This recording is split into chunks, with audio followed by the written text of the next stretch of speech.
Football on the Rangers Network. With GVTC Connect Home, I can get 24-hour-a-day security monitoring and even get alerts on my phone while I'm on the field at practice. I can lock and unlock my doors, arm and disarm the system remotely, and even see who's on my front porch right here on my smartphone. Coach, wipe your feet. Let GVTC give you peace of mind when you're not at home. Sign up for GVTC Connect Home today.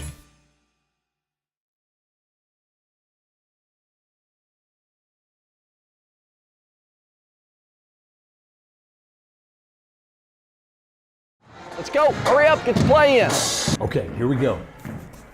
Left retainer. Headgear. No popcorn. Straight teeth. That's a good call. Headgear. Straight teeth. Yeah. Good call.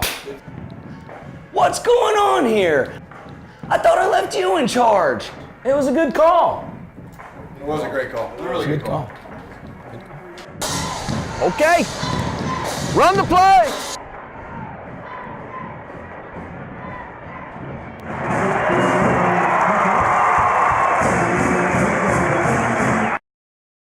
Tonight's broadcast is brought to you by Comal ISD. The Comal Independent School District is a fast-growing and innovative district with more than 23,000 students. Families are attracted to Comal ISD because of its family values, neighborhood schools, and safe environments. Come to Comal ISD. And Chicken Express, home of world-famous chicken tenders and legendary Chicken-y sweet tea. Dine in, drive up, or drive through. We'll see you at Chicken Express. And Physicians Premier.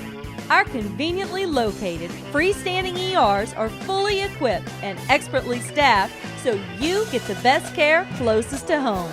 At Physicians Premier, you'll find faster service, friendly doctors, and a comfortable level like no other. And Texas Regional Bank. Buying or building a home?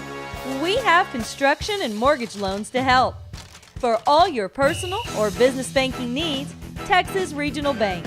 The people you know. And Texas 46, a home-style hill country restaurant, has been in the Spring Branch community for over 30 years, where the focus is on a Lone Star favorite, slow-cooked barbecue.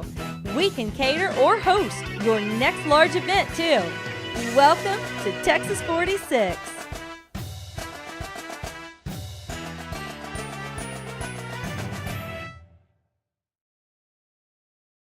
The Hornets come into that game with a record of 4-1, 3 wins more than the previous 2 seasons combined for Essential. So, Coach, a much improved football team from the past couple of seasons. What has led to the turnaround for Essential? Well, you know, they have good players that they went young with a couple of years ago. We played quite a number of sophomores and juniors the last couple of years. And, you know, typically when you do that, if you can stay the course, those guys are going to pop out the other side being pretty experienced seniors. And they do have talent. They got several running backs who are scoring from a long way out, opportunistic passing game. And defensively, they've made great improvement. You know, they're keeping things in front of them, play really good run defense, and have just stayed the course more than anything. Keep doing what they're doing, and it seemed to be a very effective second half ball club that begins to pull away from people. So they're playing with a lot of confidence right now, as they should be. Now, the defense really stands out. So far, East Central has only given up more than 30 points once in 5 games this season, most recently holding New Braunfels, a good offensive team,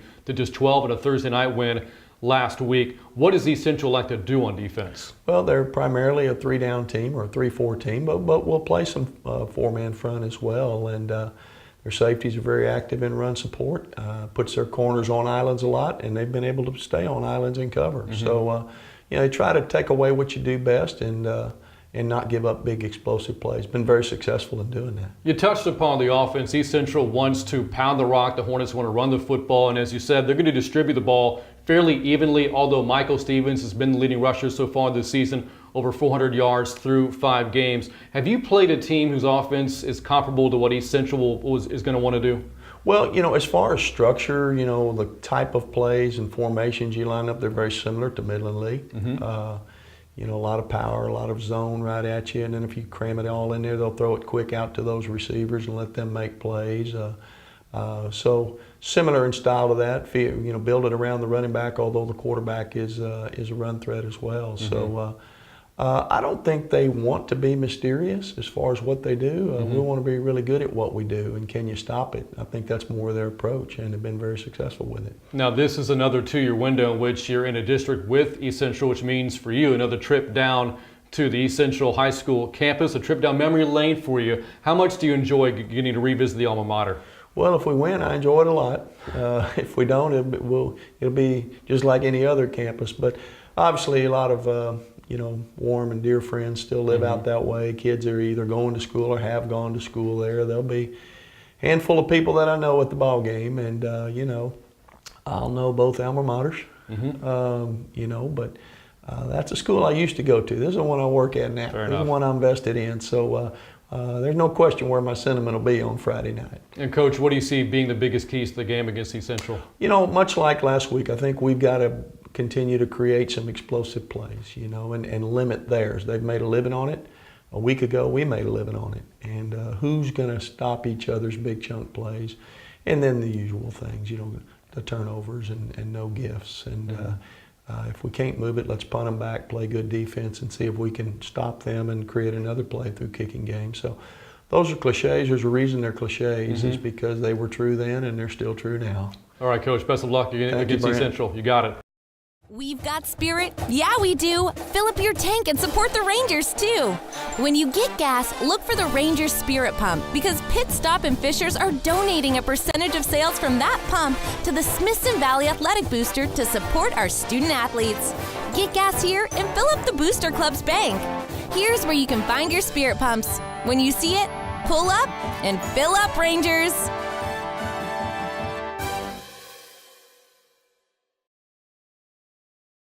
Smoky Mo's is great. You can feed a whole bunch of people on a little bit of money. It's perfect for Friday nights. My boy's a football player, and this fills him up. The brisket is awesome. I like brisket and sweet brisket. I can't say it. They have the best turkey, brisket, sausage in all of Comal County. I agree, and the kids love it too. You're never going to play offensive line for the Rangers eating salad. Come get some beef. Get your guns up! Go Rangers! Tonight's broadcast is brought to you by Comal ISD. The Comal Independent School District is a fast-growing and innovative district with more than 23,000 students. Families are attracted to Comal ISD because of its family values, neighborhood schools, and safe environments. Come to Comal ISD. And Chicken Express, home of world-famous chicken tenders and legendary Chicken-y sweet tea.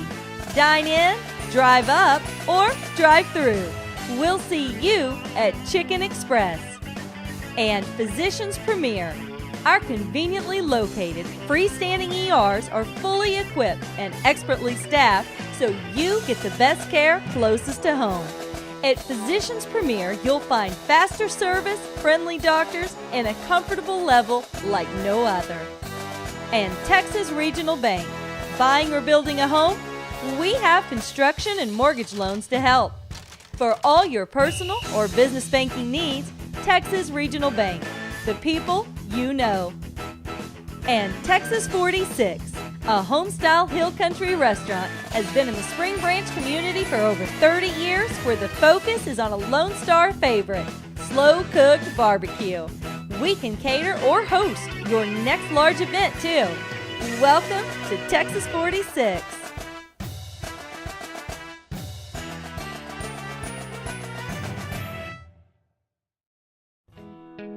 Your life is full of journeys. You're always on the go, dealing with ever-changing challenges. And there's a place where you always feel welcome and safe, a place you call home.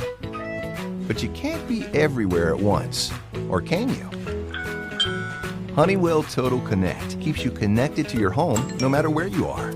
Receive push notifications on your iOS device every time motion is captured or someone presses your Skybell video doorbell. You can now see, hear, and speak to your visitors all through the Honeywell Total Connect iOS app. Hello, Becky.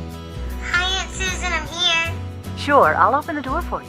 You can use your smartphone to disarm the security system and unlock the door for your guests, while seeing, hearing, and speaking to your visitor, all from one app on a single screen. Honeywell Total Connect helps to increase your home security, keeping you comfortable and always in control. Now you can focus on what truly matters. Enjoy the convenience you've never had before. Honeywell Total Connect grants you peace of mind so you'll never miss anything ever again. Picture the possibilities.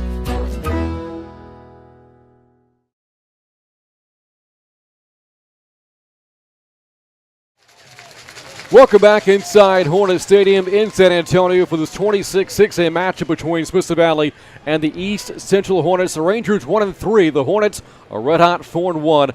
Earlier, the coin toss was won by the Hornets, electing to defer. So, Tony, we will see Smithson Valley's offense out there first, and again, an offense coming off of a 52-point outburst 2 weeks ago.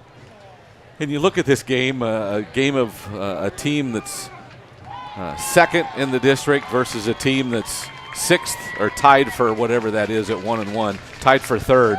It's not a premier game in the district, but for these two teams, it's the biggest game of the year because we talk about this all the time. There's 4 teams that make it to the playoffs. You know Judson's going to make it. You know Steele's going to make it. You probably think Clemens is, so there's one spot left between the other 5 teams. We already beat Canyon. This is a big game because they think they're in the lead right now. And guess who's up next for Smithson Valley after this one tonight? Yeah. Judson and Steele. Back deep for the Rangers, 2 returners away, including the freshman Kason Wells, along with Ethan Sill. Both have looked pretty good in the return game so far this year. Kicking off for the Hornets is Jonathan Garcia. The Rangers have never lost East Central, 7-0 all time, and all the games routes. Here's the kick. Heading towards Sill, fields it at the 10. Out across the 15, breaks a tackle across the 25. Down the sideline, Ethan Sill puts the Rangers in business near midfield. And they will mark him out right around the 50-yard line. Great return again there from Sill. Great job, and I think each of his returns has been real similar. If he makes the first guy miss, he gets by that first one. He has a line of blocking. Normally it was to the right last weekend, this time to the left because that's where they kicked it, and he had a great run back. They mark him out of the 46-yard line, make it the 47, so about 37 yards on the return there for Ethan Sill, who was averaging about 37 yards a return this season. So here is Levi Williams making his 17th career start so far, 11-5 as a starter. And again, last week accounted for 5 touchdowns and a 52-point outburst for the Ranger offense. A quick flag throw before the first snap of the game. Play clock run out. Delay of game against Smithson Valley. Well, when did they?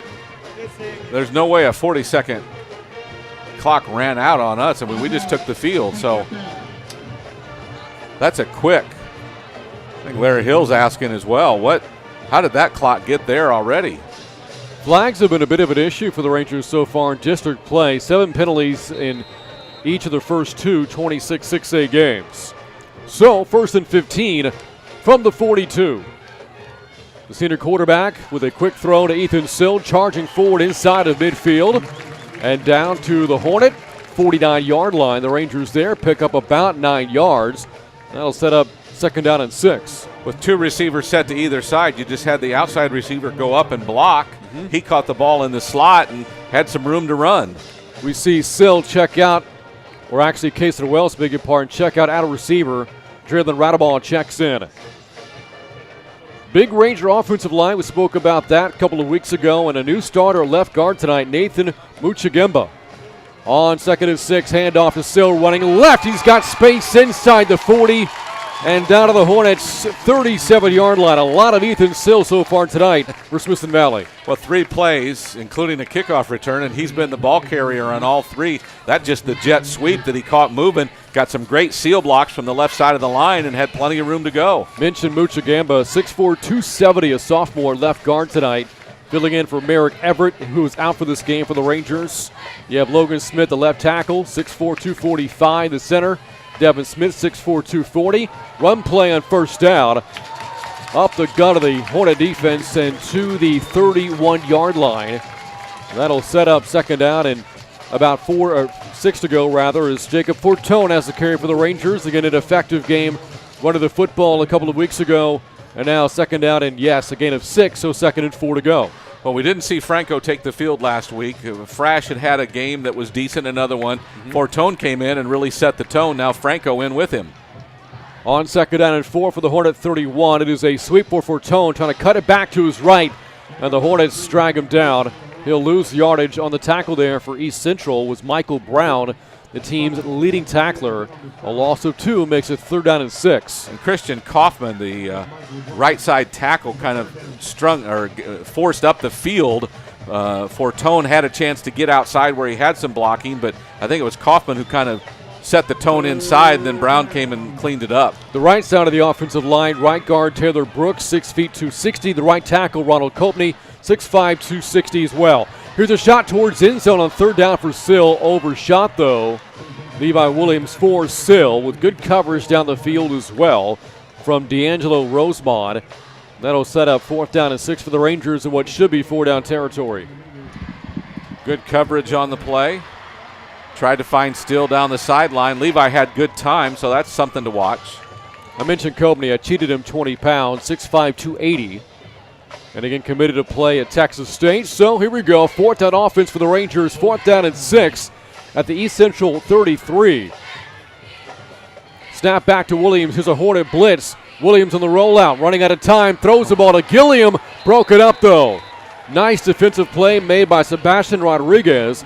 And the Rangers turn the ball over on downs. I don't know if Jeremiah didn't expect the ball as quick as it came, but he only stuck one hand up for it and then got hit. If he had 2 hands up it, he might have had a chance to pull it in. A difficult play to be successful on for sure. The Hornets defensively have been playing some pretty good football this season, only giving up 24 points per game, more than 20 points fewer than they gave up a year ago.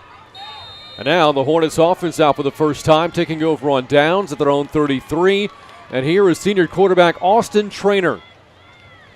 Looking to throw on his first play. Traynor throws the ball away. Good Ranger coverage. Closest receiver there was Taylor Neal for East Central. And now 2nd attempt from the 33. Tough play to look at there. Did he get outside the tail box? Because he just threw it away and there was no receiver near. He obviously got it past the line of scrimmage, so that's one of the keys.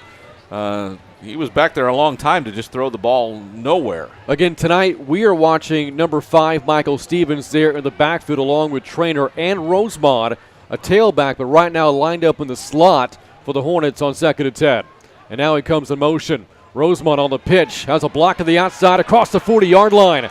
Motors across the 45 and set out of bounds there at around the 46 by Jalen Nutt. Great 2nd down run there for D'Angelo Rosemond. We've talked about a couple of sophomores throughout the course of this season kind of growing up as primetime players. Jalen Nutt has turned into a really good cornerback. That's a great open field tackle while he's being blocked to reach out and get a hold of Rosemond and being able to push him out of bounds. Rosemond's had some big games this season. The season opening win over Corpus Christi Ray. Scored 4 times and ran for 135 yards. 1st and 10 for the 46. Traynor on the play fake. High throw, reeled in. Receiver across the 45 and maybe a yard. That's it. Tackle made by Sill. Of the receiver, Adrian Zapata. 2nd down and 10 to go. I have a couple of receivers, actually 3 receivers with 5, 7, and 8 catches on the season. Again, Traynor's only completed 32, so they don't throw it a lot, but I think they've sensed that Smithson Valley wants to give them the pass more than the run tonight. 3 minutes gone by the opening quarter. No score here from San Antonio. Empty backfield now for Traynor. 5 receivers on 2nd and 10 at his zone 46. Takes a shotgun snap. Traynor throws to the near side. Incomplete. Again looking for Zapata. Coleman'sberger in on coverage. And just like that, 3rd down and 10. Smithson Valley, again, don't know all the ideas that East Central wanted to come in with, but seeing them throw the ball this much just has been against everything they've done all season. And we see maybe their best playmaker check out of the game. Stevens goes to the sideline. for the Hornets. Frank Lott, the big tailback, is in the backfield now with Trainer. 3rd and 10. The Hornets have to reach the Ranger 43 for a first down. Smithson Valley showing a blitz. They'll bring it. Trainer pressure, throws over the middle, caught, and a punching hit delivered by Thomas Zoig. Well short of the first down at the Hornet 49-yard line. The pass was brought in by Neal, and East Central will punt. A little bit of pressure coming towards Trainer there. He got rid of it, and no chance to get a first down, but he got a completion. And Trainer is also the team punter, by the way, so you do have to be wary of a potential fake because you know you have a thrower back there. Trainer, actually a fairly decent punter this season, averaging more than 40 yards per kick. And still back to return. Rugby-style punt here. Spiraling punt, and still has no play on it. It takes a friendly roll for East Central inside the 15-yard line, out of bounds at around the 10. That's a 41-yard punt. No return. 7:52 left, opening quarter. No score so far here from Hornet Stadium. See now if the offense can get something on pace. They really have to be able to run the ball, I think, for Levi to have any chance to be efficient in the passing game. First quarters have typically been an issue for the Rangers this season. They didn't score their first quarter points until 2 weeks ago in their last game against Canyon, scoring 2 first quarter touchdowns. First up for the 10. Williams with a handoff to Franco, looking for some real estate up the middle, but a lot of black and gold there for the Hornets. They'll swallow up Franco at the 12, second out and 8. Not a bad run. He seemed to have some momentum when he got hit. Offensive line still doing work, still looking to find some space for those running backs. Again, Mark Franco did not have a carry against Canyon 2 weeks ago. As the Rangers set up second and 8 at their own 12-yard line. Shotgun snap back to Williams. It's a give to Fortone. Cuts upfield across the 20-yard line and slammed out of bounds at around the 25. On the tackle there for the Hornets was Darian Quick, the junior safety. Nice run again from Fortone, the junior. The Rangers move the sticks. He got outside left largely because of left tackle Logan Smith, who put 2 blocks on to get him some room and then tried to run downfield and find somebody else. Tough defense to run against. The Hornets only giving up about 110 yards on the ground per game. They held New Braunfels, albeit not a run-oriented offense, to 28 yards rushing on 15 tries 2 weeks ago. On 1st and 10, Williams with a quarterback run, a sweep to the outside, and throws his shoulder into a Hornet defender as he sails out of bounds at about the 30-yard line, knocked out there by Ishad Knight. And that's going to bring up second down and about 6 to go. So you got 2 yards on the first down. This time you get 4, a little bit better progress. You keep doubling it, Tony, and eventually you'll be getting 28 yards on first down. And you and I both know first downs is what this offense needs. Yep. Multiple first downs on the drive. On 2nd and 6, Williams again on the keeper. Up the gut, able to break his way through a couple of tackles and tripped up at the 35, close to the first down marker. I believe, though, about a yard shy. Coming in on the tackle there, Michael Martinez. 3rd and 1 now for the Rangers. With the fact that the Rangers have set 2, 3, and sometimes 4 receivers, Sebastian Rodriguez, who helped on that last tackle, is the only safety sitting in the middle of the field. That time came up for run support, but you'll have to see how they manage their secondary. Radebaugh and Wells, the receivers left to Williams on 3rd and 1 as he sweep for Franco. He's got the first down and more into the second level of the Hornet defense and dragged down to the 45-yard line. Perfect example with 2 receivers on the left. You send one in motion. They're vacant of a guy over here. You put a hat on a hat, and Fortone had some room to get the first down. Again, it's Sean Knight, the tackle there for the Hornets. One of their better secondary players actually lined up opposite of Knight on the far side of the field. That's Evian Thompson. 2 interceptions this season, 7 pass breakups.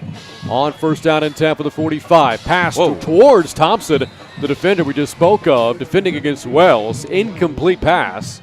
2nd and 10. You know, there were a couple of receivers, Kuykendall and Wells, both over there. And Kuykendall was going to the right. Wells was coming in from the left. I'm not real sure who Levi was throwing to. And I don't really know it was a good idea to throw it where he threw it, man. Just kind of a questionable pass. Again, Thompson wears the number 4 for East Central, and he was maybe the best defender on the field for the Hornets in that win over New Braunfels 2 weeks ago. East Central's defense holding the Unicorns to only 12 points. On 2nd and 10, sweep here for the quarterback. Levi Williams puts out a stiff arm and skirts to the bounds of the Hornet 45-yard line. And again, right at the marker, about a yard shy, 3rd and 1. It's real interesting to watch. Their defense is high energy, high force. They had all 11 guys inside about 7 yards that time at the snap. You make one good block on the edge like Levi got that time, and he got a big gain out of it. Past the halfway mark of the first quarter, 5:38 left. No score here from San Antonio. A lot of hand signals coming from the Rangers sideline. Levi relays those to the huddle. Play clock under 5 as the offense sets up on 3rd and 1. Got to hurry here. Snap to Williams is high. Stumbles a bit as he got the football, trying to spin out of a tackle and stacked up for no gain. And again, the snap from the center, Devin Smith, took that play off schedule, and it brings up 4th down again. Interesting play call on 3rd and 1 at the 45. You don't really expect this to be 4-down territory, but we could be wrong on that. They've had such success, especially coming left wide, that I'm really surprised they didn't come wide again. Well, Jeremiah Gilliam is a punter, but he lines up at a receiver here as the Ranger offense stays out of the field. 4th and a yard for the Hornet 45. Here's a blitz. Williams on the sweep. Rams right into Martinez, the defender, that has a 1st down at the 42-yard line. Great energy. Travis Fell, one of the defenders, too, hit him, or I should say got hit and got run over. Levi just said he wasn't going to be stopped that time. 4:40 left, opening quarter. No score here from Hornet Stadium. Smithson Valley has put up some big numbers over the years against East Central. Tony and I were doing some math earlier today. Over the previous 4 meetings, Smithson Valley has outscored East Central 220 to 26. 1st down for the 41. Play fake for Williams. Under pressure, throws over the middle and incomplete. Broken up by guess who? Evian Thompson on the pass intended for Wells over the middle. 2nd and 10. The freshman went up and almost made a great catch. When he tried to bring it in, I think he got bumped just enough by the defender that he couldn't hang on to it. You've mentioned this a couple of times. They're really shuttling receivers in and out. There's 4, 5, 6, 7 of them ball catchers tonight, and they're all getting a chance for some snaps. We see the tight end Austin Howell check out here, and you see the receivers right now in the huddle. Radaball and Wells, the only 2 wideouts. Check it, Jeremiah Gilliam also out there. And in the backfield, a combination of Fortone and Franco. Franco on the carry on 2nd down, and he is slung back for a loss. And they will whistle him back at the 45-yard line. A loss of 4 yards will make it 3rd down and 14. Questionable spot there as he got spun back. I don't know that he ever tried going again, but he lost about 3 yards of forward progress that time to set up 3rd and long. Michael brought another tackle there for East Central. And I get the sense this might remain 4-down territory if you're Smithson Valley, so you may not need all 14 here. Right. On 3rd down, Hornets bringing a 4-man rush. Williams, great protection, taking a shot down the middle for Wells, a leaping catch inside the 10, down to the 8-yard line. What a play by the freshman, Kason Wells. Oh my, this time he went up and secured the ball initially and took the contact as he was in a crowd when he caught the ball. Levi got a great block from Franco to save him on the blitz there to have time to make that pass. Wells listed at 5'9", looked like he was about 5 feet in the air when he made that catch. His 4th of the season. Now goal to go for the Rangers inside the Hornets 10 at the 8s, and Wells stays in the game, lining up wide to the right. And now comes in motion. He'll take the handoff. Wells has a block inside the 5 and tripped up at about the 3. On the stop, Keyshawn King from the linebacker spot. 2nd and goal. Smithson Valley going with the man with the hot hand, and that is Kason Wells. Did a great job of getting to the corner, then turning the corner. And now he comes out. Radaball is back in. Howell again checks out for the Rangers as well. as they marked Wells out at the 4. 2nd and goal from there. 2 men in the backfield with Williams. High snap, hands off to Franco, got blasted right away. Lunges forward to the 3.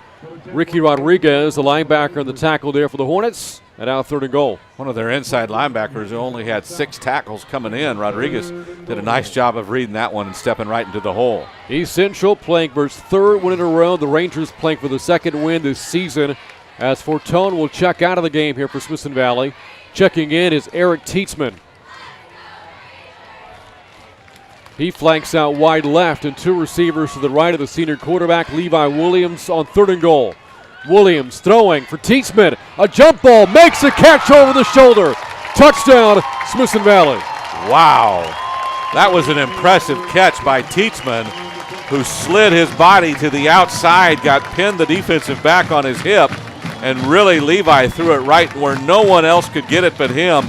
Was curious if he was going to hang on to it, and the official waited till the end, till he went down to the ground, and he did hang on. What a nice play. First touchdown catch of the season for Tietzman. Out for the PAT, Mason Reed. The kick is up. It's good.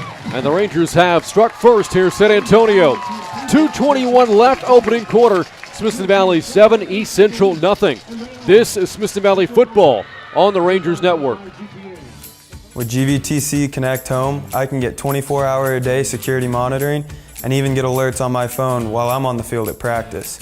I can lock and unlock my doors, arm and disarm the system remotely, and even see who's on my front porch right here on my smartphone.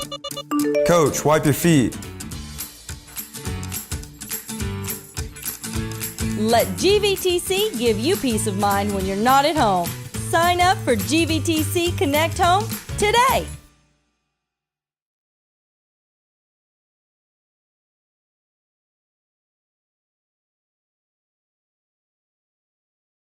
Our family at Summer Hill Dental is part of the community, and we've either been Rangers, are Rangers, or soon will be. Dr. Matt Bayless and Summer Hill Dental have been taking care of Ranger smiles for over a decade because we are your Smithson Valley Dental.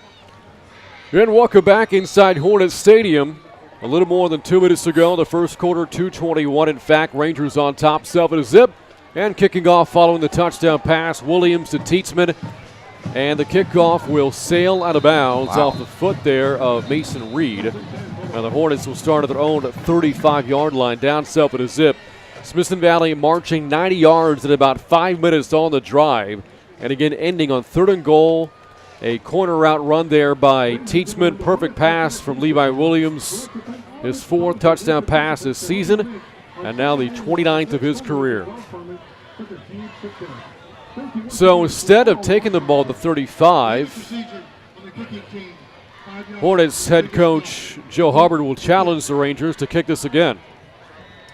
Kind of puzzling because, yeah, you get great field position. But you do consider the return men back here for East Central and Rosemont at the far side and Stevens on the near side. The wind seems to be blowing more from left to right than in his face, and Mason really hasn't had too much trouble all year getting it to the end zone. Not at all. Kind of surprised on that kick altogether. Kicks off again. Angled towards the far side, and again the ball sails out of bounds. And so they make him kick this from 5 yards further back from the 30.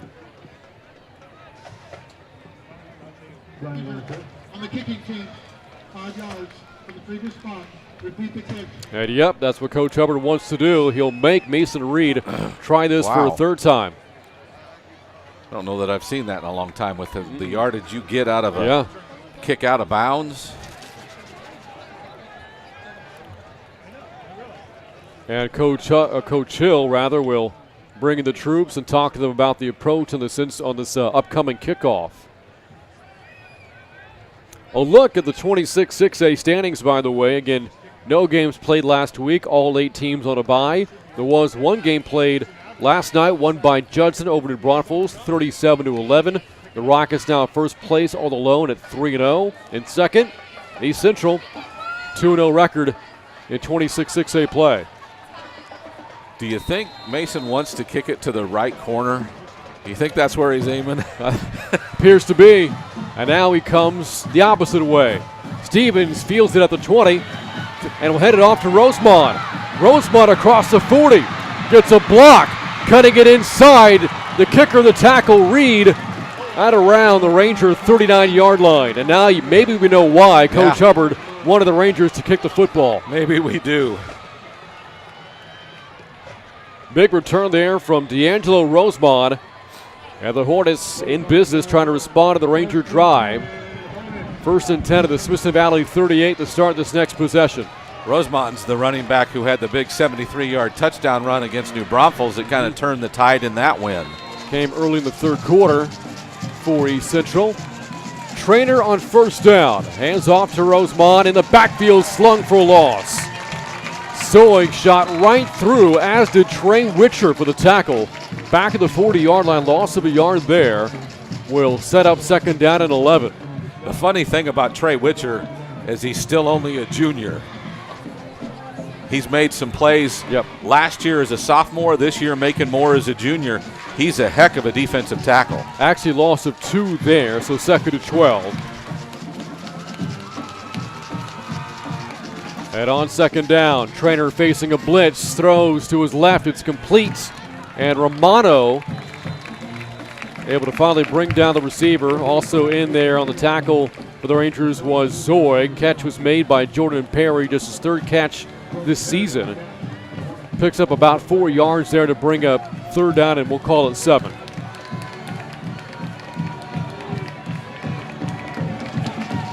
Perry was the one that iced the game against the Braunfels 2 weeks ago, recovering a fumble for a touchdown. On 3rd down, a sweep for Rosemont. Turns a corner. Angles for the sideline. Rosemont set it a bounce by Sill. And I believe he's got it out for the 1st down at around the 27-yard line. And yes, 1st down East Central. I'm not sure who got held, but somebody on the left side, outside of our defense, was held by their right tackle, Sanchez, and couldn't get outside because of that. Fresh set of downs here for the Hornets. On 1st down, it is a run for Stevens, and he is sent back at the 31-yard line by Trey Moore. Good-looking sophomore, 6 feet, 215. Another tackle for loss for him this season, his 3rd. A loss of 4 there for the Hornets, 2nd and 14. Be interesting to see as they now get near the red zone what their play calling is like, because they've really liked running the ball here in this stretch. Inside of a minute to go in the 1st quarter, Rangers leading 7-0. In the backfield, Frank Lotz, one tailback, Stevens the other. It is a run for Stevens and tripped up again in the backfield. Several Rangers in on that play. Colmansberger comes out of the pile for Smithson Valley, as does Will Gibbons. And now 3rd down and 14 for the Hornets after no gain. And I'd add that Corey McElroy was down there at the bottom. Great job that time by both Trainer and Perry to carry out the fake after he handed it to Stevens. I don't think anybody near the ball was faked out, but somebody on the right side of our defense did stay with them. This has got to be a passing down for East Central here. The Rangers showing a blitz. They'll bring it. Trainer pressured on the rollout. Throws the ball high. It's caught. Perry the catch. McElroy, though, the tackle at the sideline at about the 23. Well short of the 1st down. Will set up 4th down and about 7 to go. And that the final play of the 1st quarter. A 3rd and goal touchdown pass. Levi Williams to Eric Tietzman. Our only score in the game's first 12 minutes. Start of the 2nd quarter coming up. This is Smithson Valley football on the Rangers Network. Since I've had GVTC installed in my office, I've been able to get a lot more done. With fiber speeds up to a gig a second, I can turn in all my schoolwork on time, keep up on social media, and watch game film with no interruptions. Whoa, we haven't even played that game yet. Yeah, it's that fast. Enjoy uninterrupted entertainment with your favorite apps through our professionally installed GVTC Wi-Fi home network. Log on to gvtc.com to sign up today. Welcome back to San Antonio. Smithson Valley on top 7-0. Following the end of the 1st quarter, they get a touchdown pass on the Rangers' 2nd possession. From 3 yards out, Levi Williams to Eric Tietzman are only scoring the game. Hornets throw the football to start the second quarter and face with 4th down and 6 at the Smithson Valley 23, and the Hornets will send out the field goal unit. Noah Chavez, a sophomore, to attempt from 40 yards away. Low snap set down by Trainer. The kick not even close. It's picked up by the Rangers. Eggleston breaks a tackle and then slung down at about the 34-yard line. Awkward transition there from the snap to the hold, and then you saw Chavez kind of drag his foot on the turf as he approached the football, and the ball traveled all of 3 feet off the ground. In their stats, 2 different guys have kicked field goals this year for them and have been successful. It looked awkward, like he hadn't done it too much before. So the Ranger offense takes over, again coming off a scoring drive, their previous possession, and already leading 7-0. Now you hear the sideline warning there. There was a flag, but no actual yardage marked off, as that's the warning the Rangers get. They obviously keep possession as well and set up shop at the 33-yard line. See if their offense can get some rhythm again like they had on the last drive. On 1st down, Williams hands off to Franco, cuts it upfield. Franco, physical run out near the 40-yard line, and some pushing and shoving there towards the end of the play as Franco's helped up by a couple of his teammates after a healthy gain of 7 yards, 2nd down and 3. You know, it's interesting. We talk about our offensive line, how well they've blocked at times this year when we've run the ball. But I'd have to say that the other running back who's on the field blocks as well as any other running back that I've seen in high school football for years. Fortone that time had a great block down the field to give Franco some space. Motion from Wells, high snap to the quarterback Williams. Fortone of the carry, spins his way down to the 46-yard line. First down pickup there for Jacob Fortone. And Tony, you bring up the point about great blocking backs. So what do? You reward the blocker by giving the ball the next play, and it gets you the first down. And that time Franco had the great seal block on the outside to let Fortone catch back or cut back up to the field, upfield, and ended up getting a big gain out of it because of Franco's block. 1 minute gone by, second quarter. Smithson Valley on top, 7-0, looking for back-to-back wins with a really tough slate on the horizon. Next 2 weeks at home against Judson, on the road at Steele. On 1st down, motion from Sill, takes a handoff from Williams, turns the corner to his left. Sill puts his shoulder into a Hornet defender and brought down at about the 47-yard line. Stop made by Michael Brown there for East Central, only about a yard there for Sill, 2nd and 9. Great job by East Central just kind of stringing that one out, and really Sill kept looking for somewhere to cut back upfield, and there just wasn't anywhere. See Radabaugh and Howell check out at receiver and tight end respectively. Gilliam, Sill, and Wells the receivers here on 2nd and 9. See Luis Camacho at fullback. It is a throw for Wells on the screen. Makes the catch, turns upfield, tight ropes the sideline, and they will mark him out at the Hornet 46. Good 2nd down play. That'll make 3rd down manageable, about 3rd down and 4. You mentioned earlier some pushing and shoving. Seems to be every time there's someone by the sideline, there's an extra shot being laid by both teams, really. I don't know that Smithson Valley hasn't done that a couple of times either. And again, Tony, this is such a significant game. You and I laid this out earlier. If you are to assume that 3 of the playoff locks will be Judson, Steele, and Clemens, that means that somebody has to stand out from the rest of the group. These 2 teams are in that group. Right. On 3rd down, Williams on the quarterback run up the middle, cutting inside the 30-yard line, still running and wheels down to the Hornet 24 before he is dragged down right there by Justin Gutierrez. An impressive run, maybe the best tonight by Levi Williams. And Levi there had made everyone miss him, including the safety. If not pursuit from the defensive tackle, he's in the end zone. Again, Williams coming off his best running game of the season against Canyon, and the best quarterback running game in quite some time. 200 yards on the ground in the win over the Cougars. And a couple of times, Tony was going in untouched. Yes. 1st down for the East Central 24. Wells, a motion man. They'll fake it to him. Bouncing to his left is Williams and dragged down to the 25 by Gutierrez. So that time Williams will lose a yard to set up second down and 11. 3 minutes gone by in the second. Smithson Valley on top, 7-zip. Gutierrez was the tackle on the right side, the defensive right side. Our left side, as Levi went left, he had one man to get around, and he was going to get 5 or 6 yards, and Gutierrez just simply reached out and grabbed him and was able to bring him down. Great individual play. This, the Rangers' third possession of first, a turnover on downs, their second a touchdown. On second and 11, off a play fake, Williams taking a shot towards end zone for Sill, leaps, makes the catch. Touchdown, Smithson Valley. Wow. Ethan Sill went right over the defender, Rene Fernandez, and plucked the ball out of the air for a second touchdown catch of 2018. Really, it's just the difference between seeing the ball. The defender wasn't looking. Ethan did. He knew when to stick up his hands and made a great leaping catch.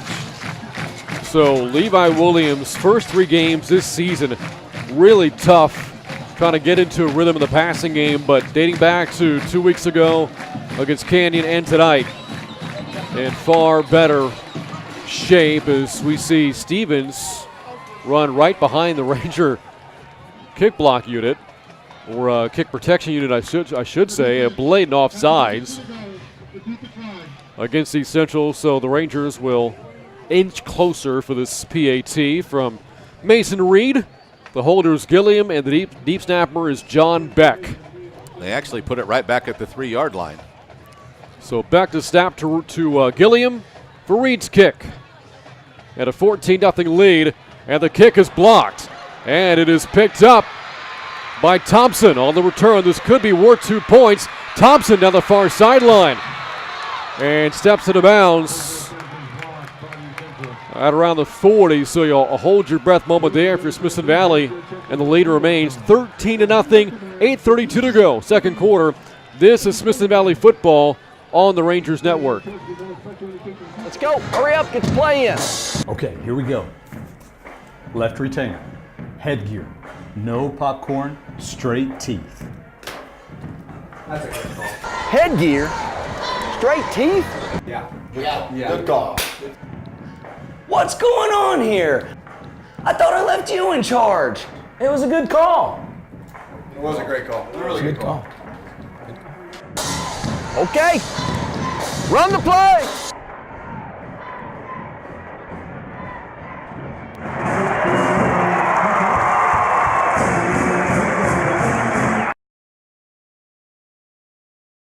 I don't have time.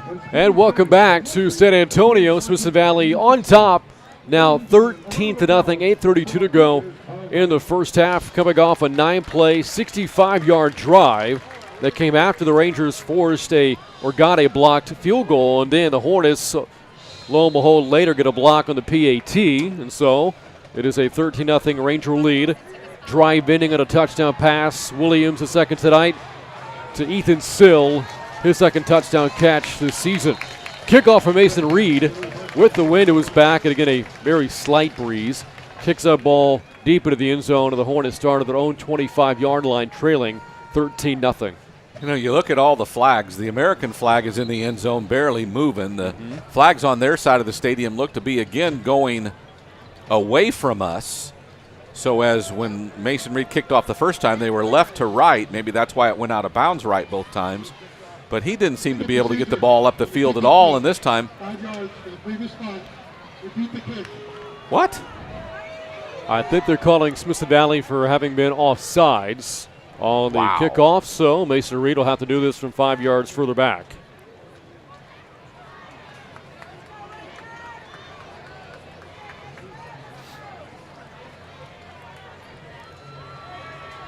And we saw what the Hornets can do in the return game. Yes. So Reed's got to be careful here in his placement. Preferably can place it back into the end zone again. Let's stay on sides. We don't want 3 kicks this time. Here's Reed's kick. It's shorter and taken to the goal line by Rosemond. And he will fake the handoff to Stevens, keeps it himself. Rosemond Jets across the 25-yard line and buried at around the 32. So 8:24 to go in the second. Hornet football. Last drive took them into field goal range, where again the kick was blocked after an awkward snap of the football and the hold set down by Trainer. Offense comes back out down 13-0. Be curious to see if they stay down 2 scores, if they stay with the running game that proved to be fairly efficient last time. This an offense averaging more than 30 points per game this season. And on first down from the 32, Trainer with the handoff to the left side that time. Witcher, Moore, all there for Smithson Valley along with Eggleston.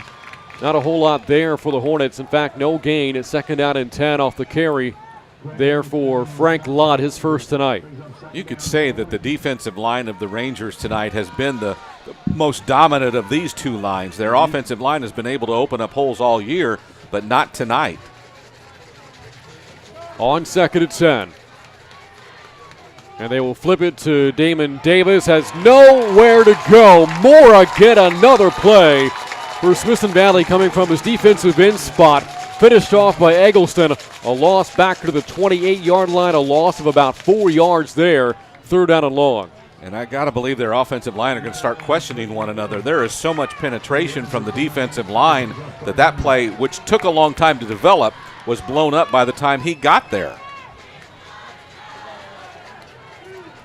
3rd down and 14. The Hornets have to reach their own 43 for a first down. Rangers showing a blitz, whistles blow, movement by the East Central offensive line. Mentioned earlier some of the Ranger issues with flags and district play. The Hornets flagged 17 times in their first 2 26-6A games. False start, offense, 5 yards from previous spot, and put it down. And there, Tony, I wonder if that's the case of this offensive line getting a bit jittery. Yeah. You know, given just how much they've been dominated so far by the Rangers' defensive front.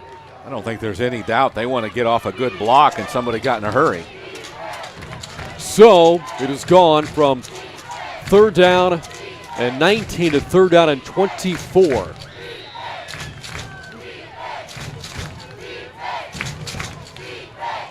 And on 3rd and long, Trainer, a deep drop, trying to set up a screen, and right there, guess who? Moore, first contact of Stevens, although he breaks the initial tackle with a flag flying. Right there at the point of attack, with Stevens dragged down to the 30-yard line, held to a gain of 6. And we'll check the flag. Curious call, because it did not look like it could be a face mask, because he was kind of up in the air with nobody around him. But it'll be an interesting call.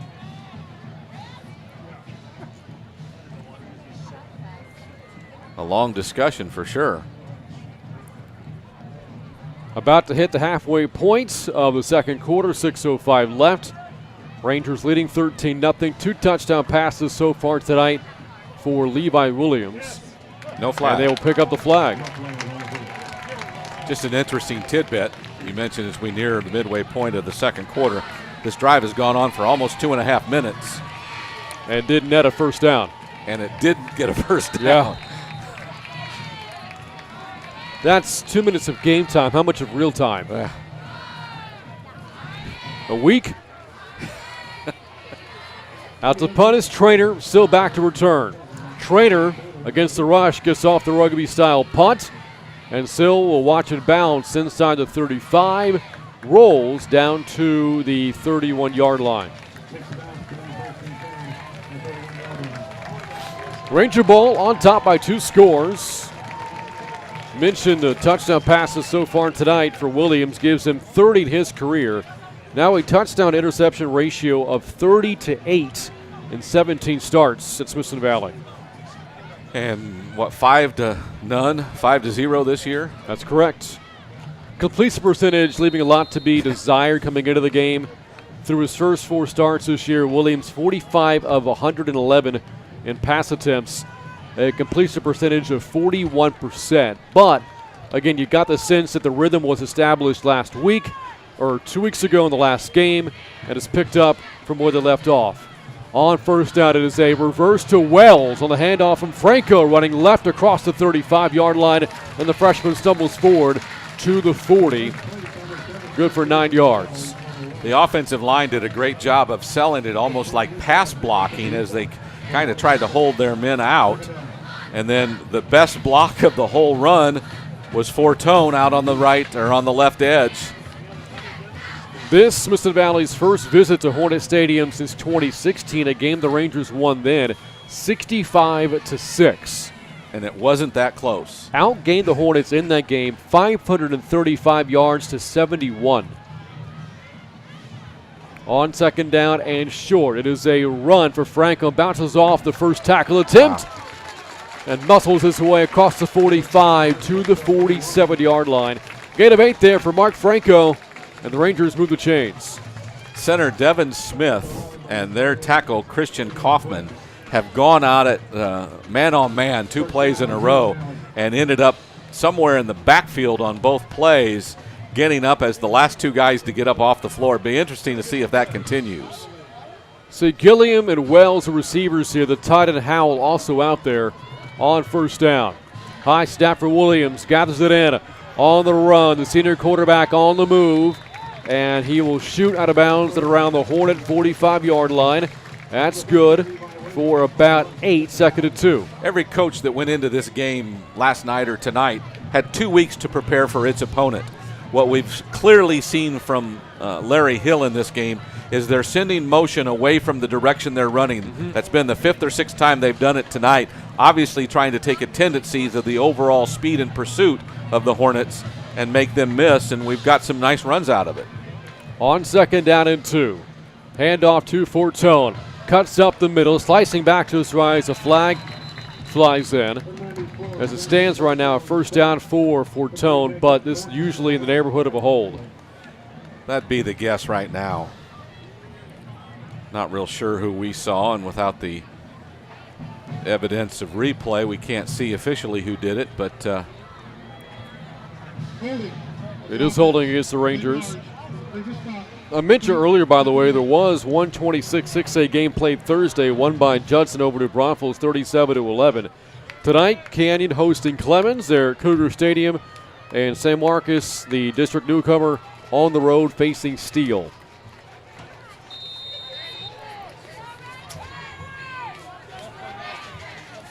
Second down and 12 after the penalty against the Rangers' offensive line. 4 minutes to go, second quarter.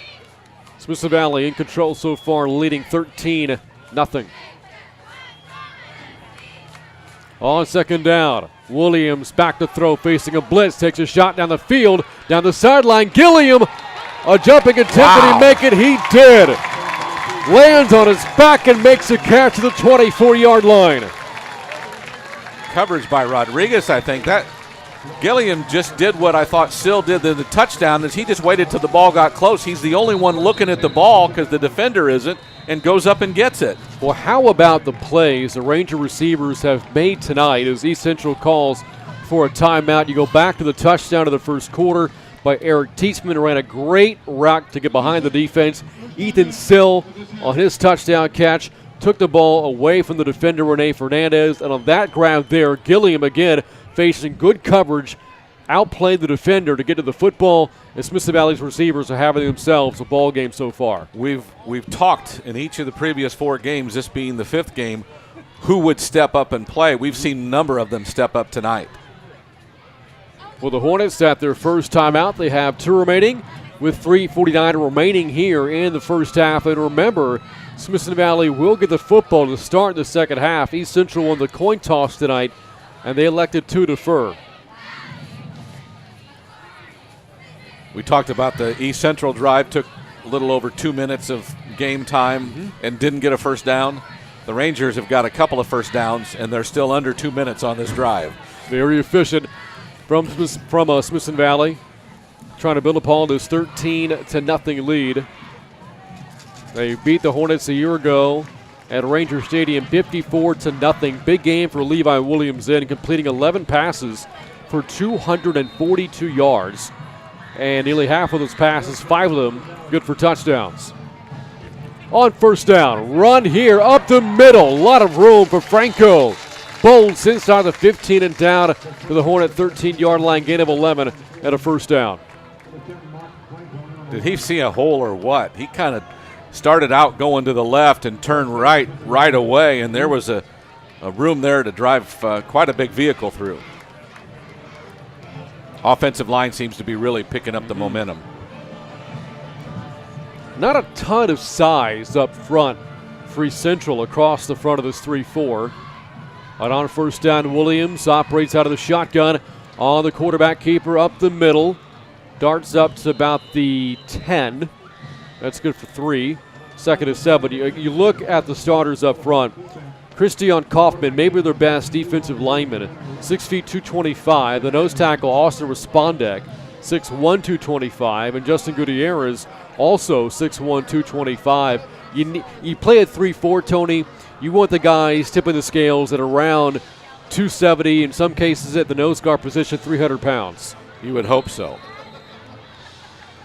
Timeout now called by Coach Hill for the Rangers. That is their second. They have one left with 2:48 to go on the second quarter clock, and the Rangers again leading 13-0. Next week, Smithson Valley back home at Ranger Stadium to take on district favorite Judson. We'll have that game for you here on the Rangers Network. Meanwhile, these East Central Hornets on the road at Canyon a week from tonight. So the winner has the edge. We've talked about that. In the head-to-head, they'll both be, if Smithson Valley wins, they'll both be 2-1. But the winner has the edge as far as who's going to be that fourth team in the playoffs, if everything stays the way it's been. We keep talking about that secondary group to include Smithson Valley, East Central, Canyon, New Braunfels, and San Marcos. 2 of Smithson Valley's wins would have come over the group, so a big leg up in that regard. You look ahead towards the end of the schedule, Smithson Valley's final 2 games, San Marcos and New Braunfels.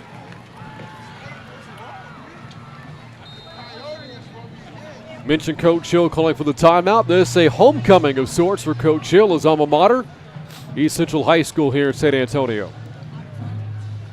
Said he knows both fight songs, both alma mater songs.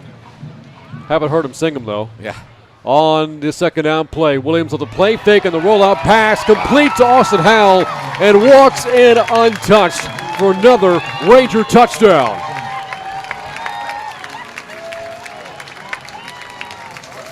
A 3-touchdown night for Ranger quarterback Levi Williams for Howell.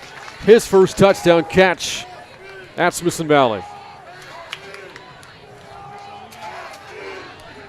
Remember, the Hornets blocked the PAT in the previous try by the Rangers. John Beck to snap it to Gilliam, set down, kick up by Reed.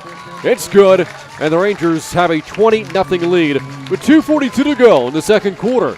This is Smithson Valley football on the Rangers Network. Chicken Express is the place for legendary chicken tenders, the freshest sides, and the best sweet tea in Texas, Chicken E Sweet Tea. Let's give a big thank you to the Brown family for supporting all the high schools in the area for over a decade. Dine in, drive up, or drive through. We'll see you at Chicken Express. Our family at Summer Hill Dental is part of the community, and we've either been Rangers, are Rangers, or soon will be. Dr. Matt Bayless and Summer Hill Dental have been taking care of Ranger smiles for over a decade because we are your Smithson Valley dentist. Welcome back to San Antonio. Smithson Valley on top, 20-0. Coming off another touchdown pass from Levi Williams, his third tonight, capping off a 7-play, 69-yard drive in 3 minutes and 1 second. Drive ending on a 10-yard strike. Williams to Austin Howell, the Smithson Valley tight end. A squib kick here on the kickoff, fielded by Thompson, and he runs backwards, lassoed by Eggleston, and then wrapped up at about the 24-yard line. Kind of a dangerous play, though, by Eggleston. Wrapped his arm around the helmet of Thompson, Everybody seems to be okay. First down Hornets coming up at their own 24-yard line, trailing 20-0. And no flag when you thought maybe he got face mask or even got the back or the ear hole. Anything could be thrown as a penalty there. Now the Hornets did come from behind at halftime against New Braunfels 2 weeks ago, but the deficit, nothing like this. It was only a 7-3 game going into the locker room 2 weeks ago at Unicorn Stadium. Trainer on first down. Calls for motion from Davis, hands it off instead to Rosemond. Here's a cut back across the grain to the 30-yard line, across the 40. A burst of speed, and he's gone. Down the far sideline, no flags. Touchdown East Central.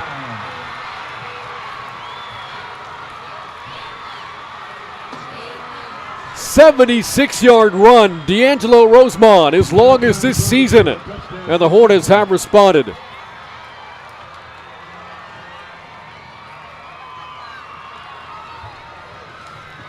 Well, that kid is a playmaker. D'Angelo Rosemond plays both ways, also plays corner for the Hornets, a kick returner, and an explosive running back in this East Central offense. Has ignited some life into this crowd. PAT is up, it is good, and East Central back in the game. 2:23 left, second quarter. Smithson Valley 20, East Central 7. This is Smithson Valley football on the Rangers Network. Smoky Mo's is great. You can feed a whole bunch of people all on a little bit of money. It's perfect for Friday nights. My boy's a football player, and this fills him up. The brisket is awesome. I like brisket and sweet. Brisket. I can say it. They have the best turkey, brisket, sausage in all of Comal County. I agree, and the kids love it too. You're never going to play offensive line for the Rangers eating salad. Come get some beef. Get your dog up. Go Rangers! We brought up a stat earlier in the game that East Central's offense is averaging 30 points per game this season, significant because a year ago when the Hornets went winless going 0-10, they averaged only 11 points a game, increasing that by more than 20 or nearly by 20 points a game this season. A big reason for that, explosive playmakers on this year's team. Just saw one of them, D'Angelo Rosemond, knife his way through the Ranger defense for a 76-yard touchdown run. Hornets on the board, trailing 20-7 with 2:23 to go in the second. Still time for the Rangers to answer because the Hornets surely did. Ensuing kickoff from Garcia, fielded at the 15, but the fair catch was called for by Wells. He didn't believe he called for, looking back at the official. Did you see his arm go up? I did not. I didn't either. But the ball should be placed back up to the 25-yard line. Again, UIL adopts college football rules. Wells allowed to do that, to take the ball up to the 25-yard line. Still, I don't think Wells called for it. I didn't see his arm go up at all. Rosemond, by the way, that is 7th rushing touchdown of the season, leads a team. And again, just 2 weeks ago, reeled off a similar-looking run, a 73-yarder in the 23-12 win over New Braunfels.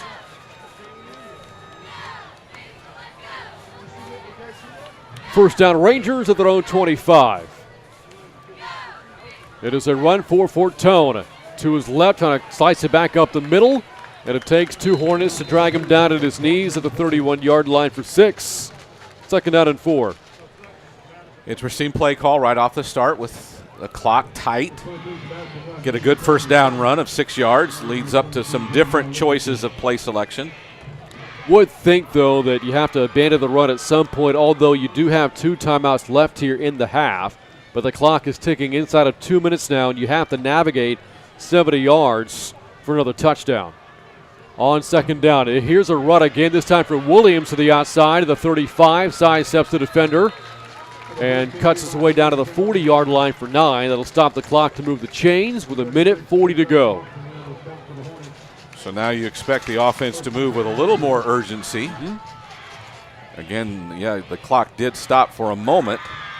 You don't have to completely abandon the run, but at some point, you think you might want to favor the pass here. Now under 90 seconds to go in the half. Williams here will throw, facing the blitz, steps up against it and goes down. The Rangers will spend a timeout or no? Coach Hill not calling for one, not yet anyway. Interesting, Levi had only 4 men rushed. One was a linebacker blitzing, but all 4 receivers were down past the 40-yard line, so they were all going long. Kind of tough. You have to have time to do that, and Levi felt like he wasn't going to. Under a minute to go. It's now 2nd down and 12 after the sack. Here's another blitz from East Central. Williams steps up and throws it deep for Radaball. Got tripped up in front of the Rangers sideline. There's the flag. Radaball got tangled up with Damian Quick, the junior safety. And this drive will move towards midfield. Fresh set of downs here for the Rangers with 47 seconds to go. Radaball had a nice looking route going, and if he catches that one, he's a step ahead of Quick. He catches that on the run, he may be able to break it, and I think Quick felt that and said, I'm just going to go ahead and tackle him a little bit early so he can't. Still feels like we are waiting for that breakout game from Draylon Radaball. Certainly looks the part, 6'2", 175 junior. As the call is made for the defensive pass interference. And the ball will be placed inside of Hornet territory with again 47 seconds to go, and the Rangers have 2 timeouts left. They just pulled up the sticks, and the umpire who's marking it, I guess they moved the sticks to the right spot. He was kind of worried about where he was going to put the ball. Kind of curious why it's on the far hash when the ball penalty was on this hash.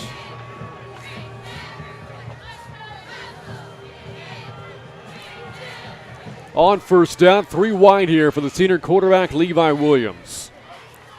Facing the blitz again, Williams over the middle for Howell and got blown up by Quick. Coming off the flag thrown against him, makes a play there.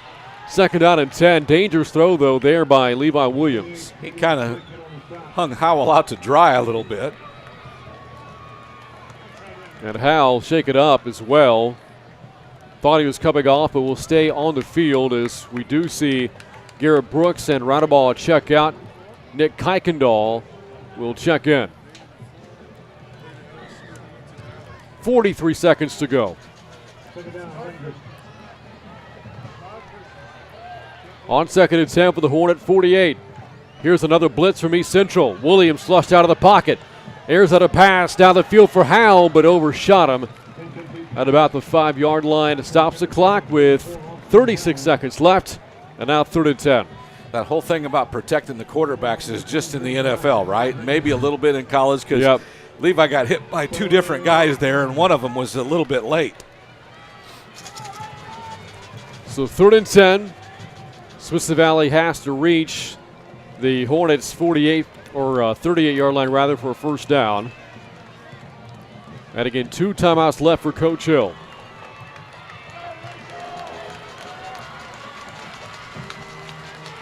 On 3rd down, another blitz from the Hornets. Pump fake for Williams. Unloads a pass to the near side for Wells, but out beyond his reach at the 25. Defended down the field by Fernandez. Brings up 4th down, and the Rangers will send out the punting unit. I think Levi wish he had that one back. He just put a little too much to the outside. If he leaves it closer to the hash than the numbers, then I think there's a chance that Wells can run to it. Because it was so far outside, he couldn't find that angle. It's an interesting play to see. See Luke Gombert check in here on the punt team for Smithson Valley.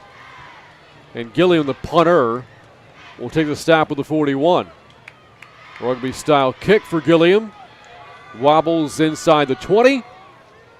And will go out on the Rangers sideline at about the 16.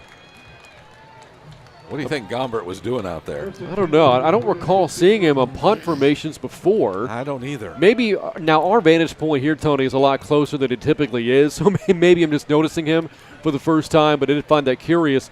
You have a quarterback out there along with the receiver punting on the 4th down play. So there's 23 seconds left in the half. The Hornets have 2 timeouts, but 84 yards in front of them as they set up shop with the 16. Coming off a 76-yard run for a score the previous drive. On 1st down, Stevens a call. Wrapped up at about the 17-yard line. Rangers gripping for the football.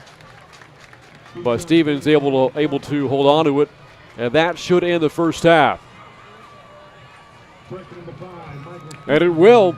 So, after the bye week, the Rangers come back fresh and put up 20 points in the first half and take a 20-7 lead over the Hornets heading into the halftime locker room.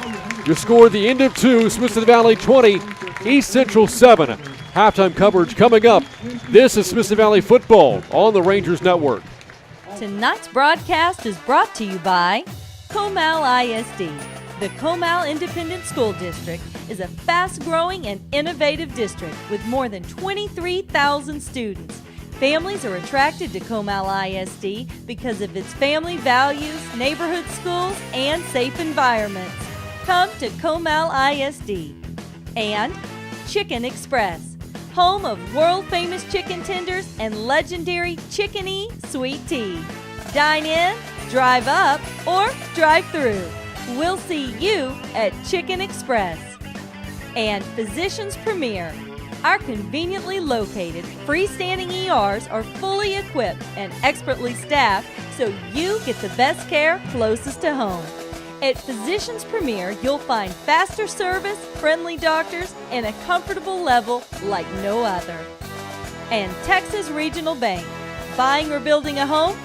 We have construction and mortgage loans to help. For all your personal or business banking needs, Texas Regional Bank. The people you know. And Texas 46, a home-style hill country restaurant, has been in the Spring Branch community for over 30 years, where the focus is on a Lone Star favorite, slow-cooked barbecue. We can cater or host your next large event, too. Welcome to Texas 46.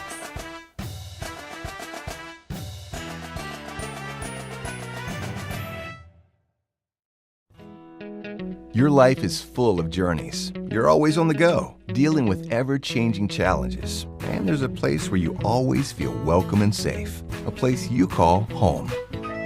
But you can't be everywhere at once. Welcome back inside of Hornet Stadium in San Antonio. At the half, your score, Smithson Valley 20, East Central 7. Now performing on the field for the halftime show is the Smithson Valley Marching Band.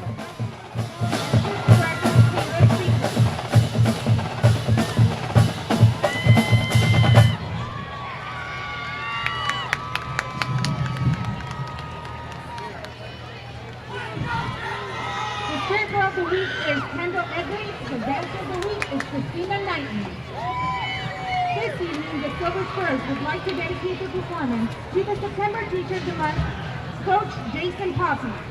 Thank you, Coach Poppy, for your energy and commitment to all students who are lucky to cross paths with you.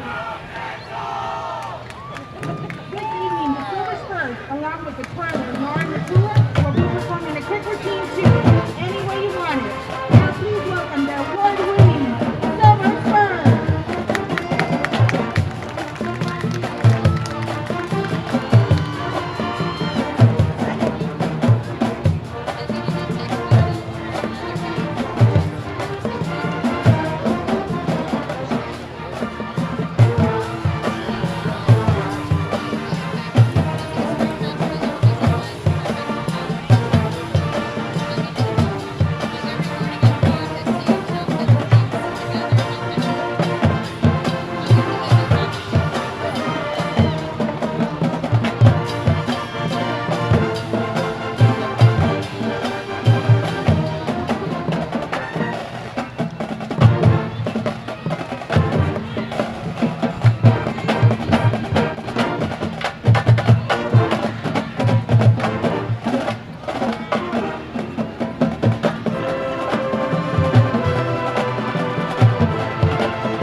Vice President Maddie Ford, Social Officers Haley Palumbo, Kendall Schumann, and Ashley Reeves, and Chaplain Taylor Vella.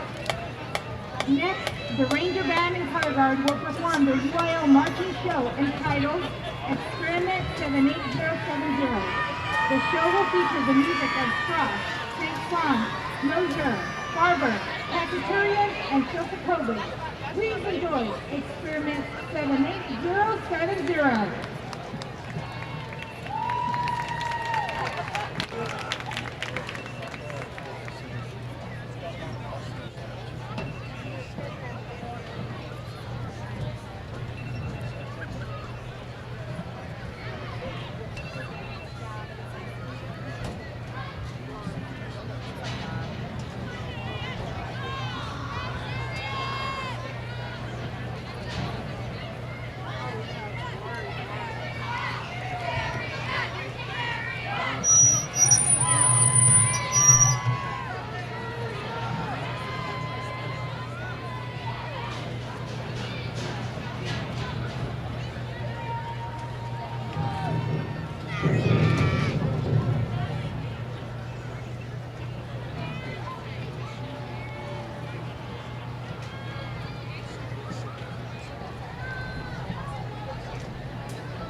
So we're on the way back, and I'm looking for Austin. There it is.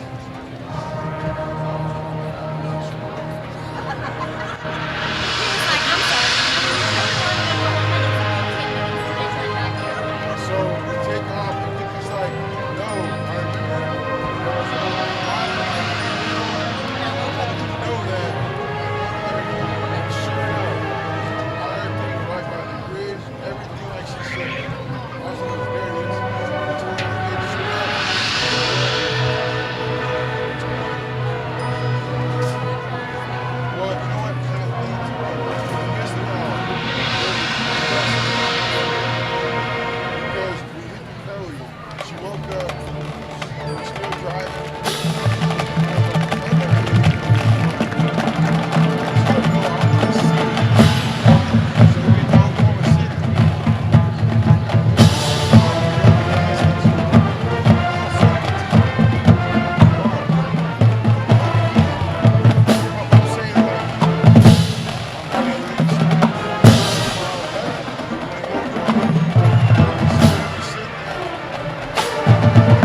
Doubletree says y'all come over here and sleep in the hang out in the lobby at 3 o'clock in the morning. Austin.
Ranger fans, would you please stand and show your support as the Smithson Valley Ranger Band performs the Ranger Fight Song.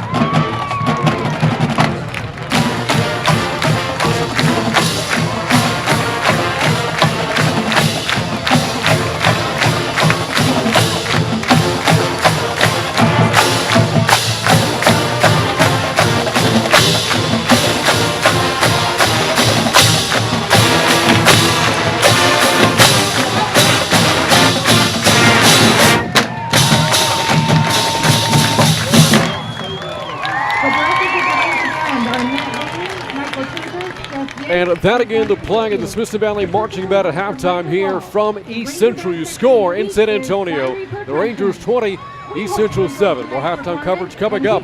This is Smithson Valley football on the Rangers Network. Best of luck this season. We'll see you next week as the Rangers take on the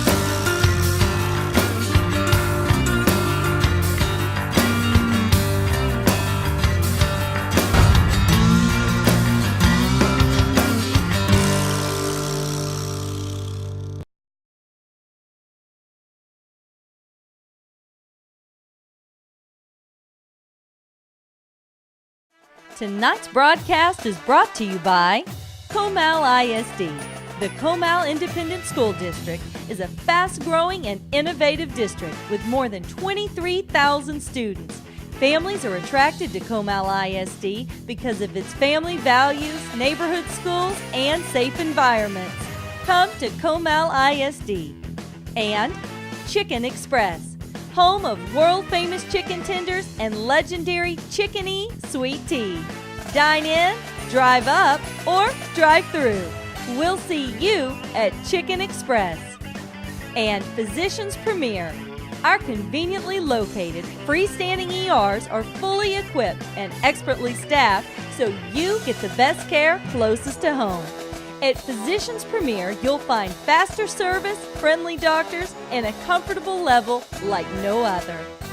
And Texas Regional Bank. Buying or building a home? We have construction and mortgage loans to help. For all your personal or business banking needs, Texas Regional Bank. The people you know. And Texas 46, a home-style hill country restaurant, has been in the Spring Branch community for over 30 years, where the focus is on a Lone Star favorite, slow-cooked barbecue. We can cater or host your next large event, too. Welcome to Texas 46.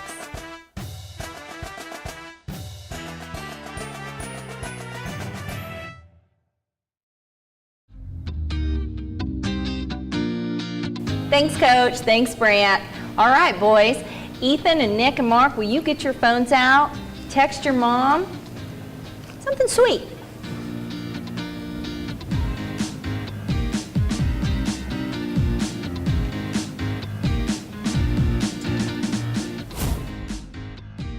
So, Ethan, if you had to choose between wearing your shoes on the wrong feet or your pants backwards every day, which would you choose? Probably my pants backwards. Pants backwards? That used to be like the style back then, kind of. You could bring that back? I don't really think putting my shoes on the wrong feet would work out too well. You'd have to readjust your pockets. So would you put your keys in your back pocket then? I put my keys right here. Just kind of squish them float around a little bit. Your wallet would be in the front? Yeah. It'd just be a little rearranging. Yes, Okay, so Nick, if you had to choose between wearing deer antlers or having a squirrel tail, which would you rather have? Probably a squirrel tail. I'm just picturing it right now. Why a squirrel tail? Well, I mean, you could at least hide a squirrel tail. You can't like hide antlers. I don't know, they're pretty bushy and big. Yeah, but you could like tuck it in the back. You could tuck it in. One of your legs would just look bigger. You kind of shoved it into your pant leg. Your antlers might get a little heavy. Yeah. And hard walking down the hall. Yeah. I don't know how you'd wear a football helmet. Be able to wear your Your football pants, you might have to cut a little hole for your tail, though. It would probably be illegal if someone pulled it. Do you think that would be a penalty? Could be. It could be. New rule. I can't quit picturing you with a squirrel tail. That's funny. So, Mark, tell me, do you prefer boots or flip-flops? I like flip-flops. Flip-flops? Why flip-flops? Because, like, I'm not really a country guy. Yeah? Yeah. So flip-flops is the way it goes. Yeah. Yeah, I kind of go with that too. Although I do like my boots. Yeah. Yeah, I don't really like boots. Yeah. They're kind of hot. So Mark, why can you not tell a joke while you're standing on ice? Because you're like worried about falling. Because the ice might crack up. If you crack up, you fall through. That'd be a thing. I have a joke for y'all. What did the big flower say to the little flower? What did he say? What's up, bud? Get it, bud? What's the bud of a flower then? What? What's the bud of a flower? I don't know. I don't know either. That's the little baby bud before it opens. Oh, It's a bud before it opens. Oh, okay. So like bud, like, what's up, bud? Yeah. Gotcha. All right, boys, Ranger trivia time. The first person who gets this correct gets a prize. You ready? Who is the superintendent of Comal? Andrew Kim. Oh, you got it. Good job, Ethan. You get an autographed football from none other than the Coach Larry Hill. That's an honor. I'll put this in my trophy case. So can any of y'all give me a team that's kind of named after like a pirate or a buccaneer? Tampa Bay Buccaneers. Pittsburgh Pirates. I don't know any other Nick? ones. Just those two. What about like a hockey team? The Blackhawk? No, that's like an Indian. What about the Buffalo Sabres? Who is that? I don't know. What sport is that? I don't know. What is it? Oh, it's hockey. It's hockey. R. Twinkle, twinkle, little star, how I wonder what you are. Up above the world so high, like a diamond in the sky. Twinkle, twinkle, little star, how I wonder what you are. Nick and I'm a rapper on the side. You are. Coach Brant, back to you. Go Rangers!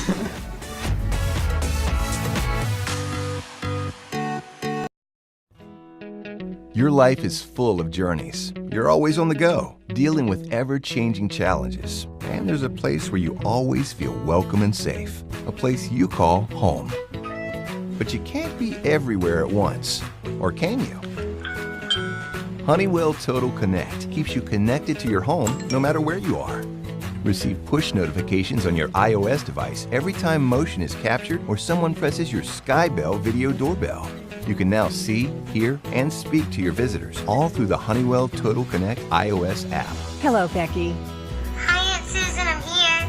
Sure, I'll open the door for you. You can use your smartphone to disarm the security system and unlock the door for your guests, while seeing, hearing, and speaking to your visitor all from one app on a single screen. Honeywell Total Connect helps to increase your home security, keeping you comfortable and always in control. Now you can focus on what truly matters. Enjoy the convenience you've never had before. Honeywell Total Connect grants you peace of mind so you'll never miss anything ever again. Picture the possibilities.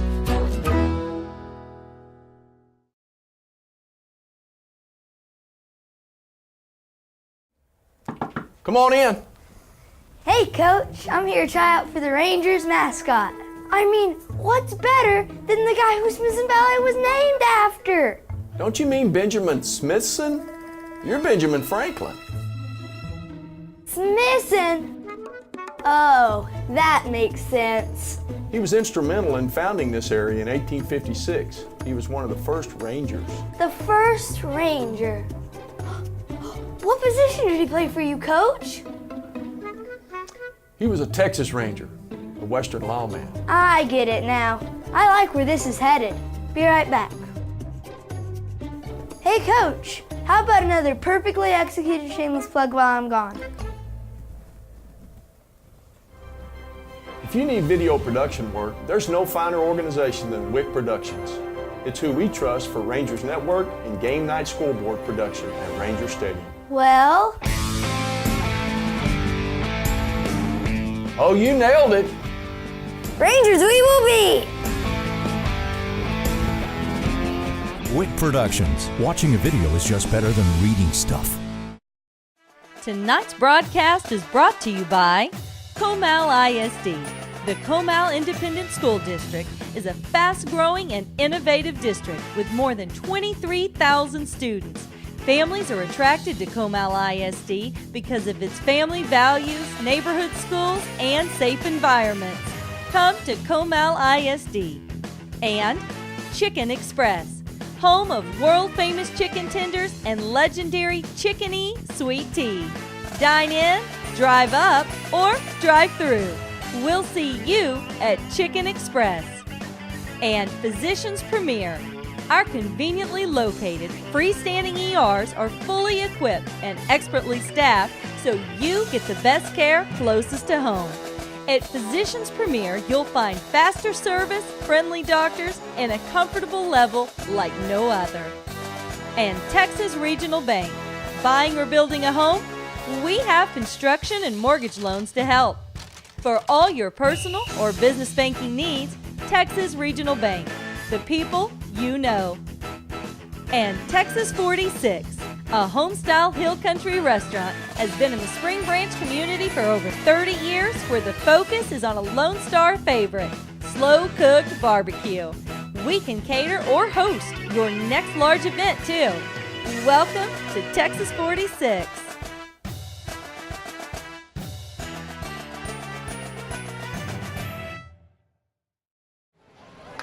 Halftime coverage continues here on the Rangers Network. Smithson Valley on top of the break, 20-7, about ready for the start of the third quarter. And again, Tony, we said this, the entire 26-6A district was on a bye last week, but every team back in action this week. And it's interesting to see what we talked about at the beginning of this game, who would set the tone early. Obviously, the Rangers did. 3 touchdown drives, the first 3 touchdown drives. We saw East Central come back and get some hope with the Rosemont touchdown run. I think it's just imperative that the Rangers come out at the start of the second half and put this one away. And there's a big game happening right now back in Comal County at Cougar Stadium. Right now, Clemens and Canyon at the half, and the Buffaloes have the lead. Buffalo's up 24-13, about ready to start the second half there. And again, there was a game played in the district on Thursday, won by Judson at 37-11 over New Braunfels as the Hornets come out of their tunnel, ready for the start of the third quarter here. You look back at the first half, Rangers scored 3 touchdowns, all 3 passes by Levi Williams to 3 different receivers. First one, Eric Tietzman. Second one, Ethan Sill. The third, Austin Howell. And for Howell and Tietzman, the first touchdown catches for them in 2018. So you look at this second half, Tony, the third quarter, Smithson Valley, in terms of offense and the game plan, what do you do here leading by 13? I think you keep doing what you've been doing. If you can run the ball efficiently, it gives you a chance to throw some passes. Their best part of the passing game is going over the top. Several times they've gone over the top, and that seemed to be what the Hornets have given them. Start of the third quarter coming up next. This is Smithson Valley football on the Rangers Network. We've got spirit. Yeah, we do. Fill up your tank and support the Rangers, too. When you get gas, look for the Rangers Spirit Pump, because Pit Stop and Fishers are donating a percentage of sales from that pump to the Smithson Valley Athletic Booster to support our student athletes. Get gas here and fill up the Booster Club's bank. Here's where you can find your spirit pumps. When you see it, pull up and fill up, Rangers.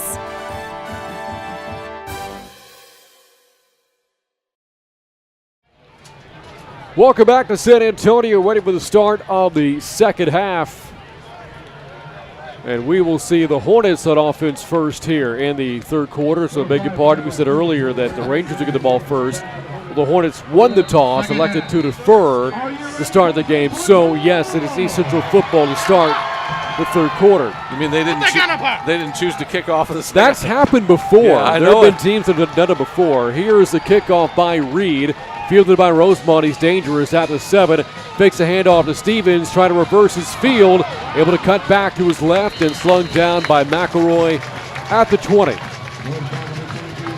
Rosemont is a special athlete. Let me just tell you, you know that because of what we've seen and talked about and read about with him. But right there on the kickoff return, he's cornered by 4 Rangers surrounding him, and he still got almost 10 yards. And only a junior. The Rangers will see him again next season. Also a two-sport athlete at East Central, plays basketball for the Hornets as well. Not much in the passing game for Austin Traynor, the quarterback, in the first half. On first down, it is a handoff to Stevens, reverses it, running right, Davis across the 20-25, has a block for the quarterback, Traynor. And Damon Davis takes the football out to the 34 and slowing it up as well. Good first down play there for the Hornets, and a first down for East Central. A little bit of misdirection again, something we saw the Rangers do a little bit of, trying to utilize their overall team speed. Davis being more involved in the run game over the past couple of weeks. 4 carries for 74 yards in district play, and that a gain of 13. First down for the 33. Trainer with 4 receivers. Will throw to his right. A completion out to the 38-yard line. Zapata the catch. That'll keep the Hornets ahead of schedule here. Good first down play. Sets up second down and 6 to go. Jalen Nutt with the coverage and the quick tackle so that nothing else could happen. Again, not a lot going in East Central's pass game this season, but Zapata, one of their better red zone threats. 2 touchdown catches this season. One of them came in the 26-6A opener that went over San Marcos on second down and 6. Witcher came out. Looks like he has contact issues. It is a throw again, caught by Davis, turns his shoulders across the midfield stripe, and another first down courtesy of Damon Davis, one of their more dangerous receivers in the vertical passing game. And yes, you heard Tony mention that Witcher came out taking his place on the defensive line, Luke Simonaro, and we'll see if Witcher gets back out there. Seemed to have, whether he washed out his eye or whatever he did, he seems to be ready to go again. Simonaro stays out there for now. So the Hornets have quickly driven into Ranger territory now at the 47. Minute gone by in the third. Trainer hands off to Stevens up the middle, blasts his way up to the 44 before McElroy tackles him along with Moore. 3-yard gain there for the Hornets. Second down and 7. Their running backs don't block for each other, but you saw there Rosemond got behind Stevens and helped push him through a tackle. They do like to help each other. The combination of Stevens and Rosemond, really good in New Braunfels. The two combining for 258 yards rushing on only 26 attempts. On second down, pass batted down by McElroy. Nearly picked it off. Left high in the air to knock that one down from Trainer. And now third down and 7. I'm not sure when he took off if he thought he was going to get it, but by the time that ball came to him, I think he realized I should be able to catch this. He ended up batting it down on a good defensive play. 13-point Ranger lead. Approaching the 10-minute mark of the third quarter. Hornets may be facing 4-down territory as the visiting Ranger crowd chants defense.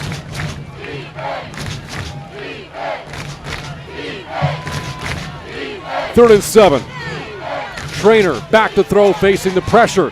Throws right, and a tackle made immediately followed the catch by Zapata. Good open field tackle from Jalen Nutt. Will set up 4th down and 9. Here's the difference between a successful wide receiver screen and a non-successful one. When the other receivers don't block, it doesn't work. It's not really a screen anymore, is it? Davis was over there with him, and he just stood there. He didn't go after anybody. So I openly wondered if this was 4-down territory for East Central. It is not, as Coach Hubbard is electing to punt the ball away. But again, Trainer is a quarterback, and he's back to throw a fake and a completion to the 40-yard line, but not a first down. Thomas Zoig led that for the Rangers, tackling Charles Oglesby, who made the catch, and the Rangers take over at their own 40-yard line. I could be wrong, but there were blockers there to lead that play, and none of them went after Thomas Zoig. There were 3 guys out there in front of him to block that one to success, and none of them go after the only white jersey that's there. Here's the thing. Some people get upset if you call for a fake punt deep in your own end, but at least in that situation, if you're the return team, you think he's punting the football. If you're punting inside of midfield, the return team is in punt safe, as the Rangers were there. On first down, it is a run for Franco, crawling up to the 44-yard line for about 5 yards to bring up second down and 5 to go. So if you're begging pardon, Fortuna carry that time for Smithson Valley. So again, if you're the Hornets, I'm not sure that was the best time to call for a fake punt. Well, again, I think they had everything they wanted, except for the guys didn't go after the only white jersey who could stop him, and that was the difference in execution. After the four-tone carry, a 4-yard, second and 6. Williams hands off. Fortune again breaks a tackle in the backfield, barrels right into a Hornet defender, charging up to the 47-yard line. Tackle, in quotes, was made by Kaufman, and now third down and 2 to go. Yeah, Kaufman's the one he ran over. Yep. He still hung on. Maybe you give the tackle to Fortune himself, too, on top of the carry.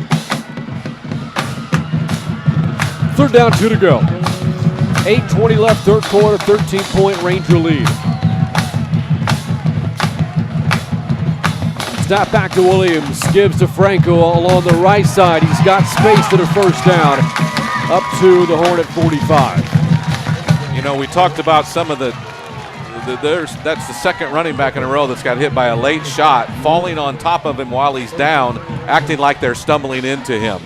So not going to call it dirty, but those are cheap shots we're seeing now.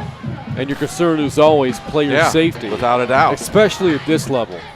Well, yeah, if a running back's down on the ground, all his adrenaline is gone because the play's over. The whistle's been sounded, he's down, the play's over, and then somebody else hits you. That's a late hit. Gilliam and Wells, the receivers here on first down. A play fake and a shot down the field for Gilliam, and the catch in stride inside the 15 and dragged down at the 18-yard line. And floating it up as Gilliam appears to be favoring his left arm and will come out of the game.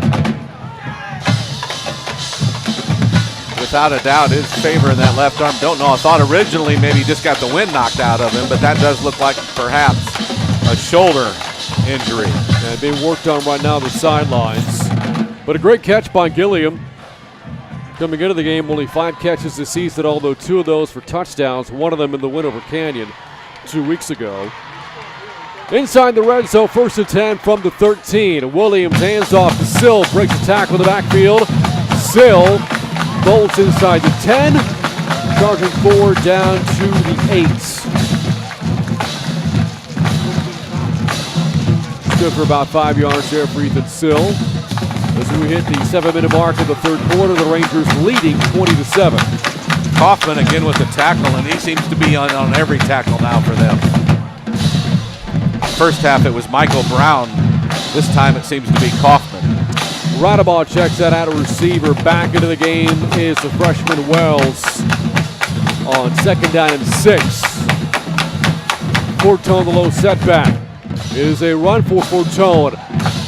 Right up the gut. Fortone is stood up at about the 5. Maybe the 6-yard line for 3. 3rd down and 3 coming up, with Camacho checking back into the game here in place of Garrett Brooks. A little slow getting up was Fortone. Don't know that everybody was a little slow up getting up on that one. You figure a wide open playbook here for the Rangers, 3rd and 3, and a lot of options. I would look out for the quarterback draw up the middle. Williams calls for motion from Fortone. There's the quarterback draw. Behind right tackle, lunging forward for a first down inside the 5 is the Rangers senior quarterback. And now goal to go at the 2-yard line.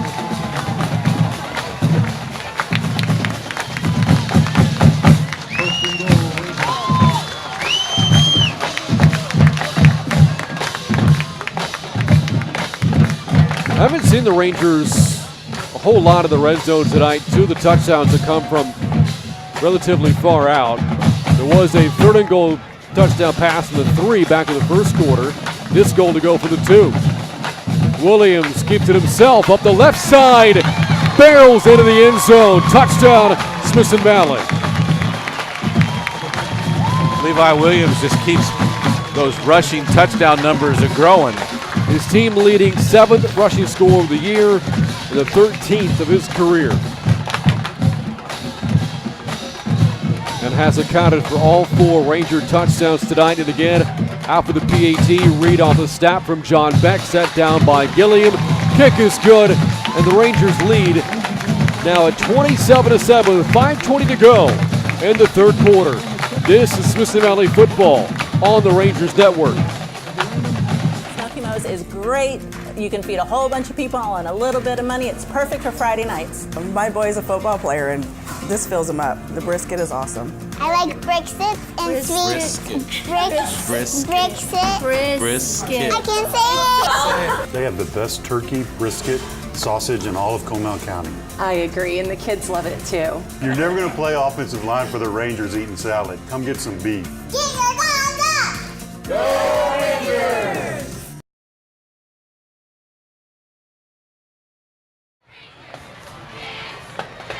And welcome back to Hornet Stadium here in San Antonio. Smithson Valley striking first in the second half. A 10-play drive covering 64 yards. In about 4 minutes, drive ending on a 3-yard touchdown run by Levi Williams. Smithson Valley on top, 27-7. Offensive team huddle or bench seems to be in good spirits right now, as that was again a nice time-consuming drive in the third quarter. Took over 4 minutes, went down 66 yards in 10 plays. Kind of, I don't want to put a nail in the coffin, but started to nail that coffin up. Well, there's 17:20 to go in game time, and the Hornets are down 3 possessions. Really tough to make that up. That's if the Rangers don't score again. Here is the kick from Reed, fielded by Rosemont at the 5, up to the 10, at the 15. A nice burst across the 20, spins into a tackle, still running, and then tripped up at about the 35-yard line. Boy, again, you hold your breath. Anytime number 39, D'Angelo Rosemont has the football, and the Hornets take over at their own 35-yard line, down 27-7. And you told me he plays basketball at 5'9", 165 pounds. He must be a guard. One of his basketball teammates, by the way, his quarterback, Austin Trainer, also plays for the Hornet basketball team. East Central's has some great basketball in years past. Yes, they have. Trainer to the offense from the 35. 4 wide, he will head it off. Up the left side is Rosemont. And it takes 3 Rangers to bring down the 5'9", 165-pound ball carrier. Saw Zoig, Witcher back into the game on the tackle, will bring up 2nd and 10. And back to East Central basketball, Tony. They won a state title back in the mid-1990s. One of their guards, Dante Mathis. Played for the Bobcats without a doubt, one of the favorite Bobcats of all time. Still visit with Dante via the text, and he's got some kids he trains. He wants to go to Texas State. On 2nd down and 11. A swing pass for Rosemont is too high off his left hand. You saw 3 Rangers come in unblocked there. That wasn't a screen play, I don't think.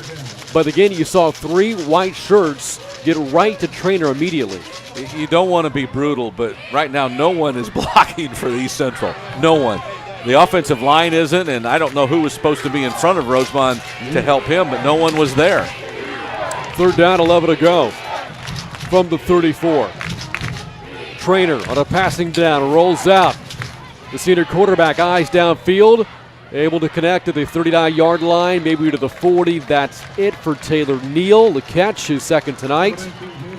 That'll bring up 4th down and about 5 to go. A flag back, though, at the 29-yard line. I think this might be a hold against East Central. I think it is, but on this play, Trainer had Neal open on that sideline the whole time he was rolling out and waited to the last minute to throw it till the defense got over there and tackled him. There's also a flag at the far side of the field near where the play ended, so this could be offsetting penalties. Yes, it could.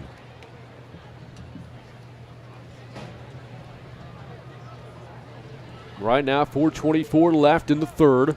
Smithson Valley leading 27-7. Coach Hill had gone out on the field about the flag that we see nearest us, obviously what we suspect to be holding.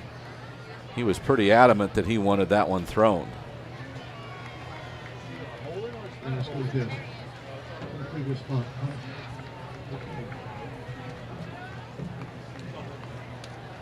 Head official trying to get the mic to work here. There's a live ball and a dead ball foul on the play. The live ball, we have blocking blitz on the offense. That's 15 yards. So there was illegal chop block against East Central, unsportsmanlike conduct, the other penalty. That one called against the Rangers. They offset. Yep. So we'll do this again.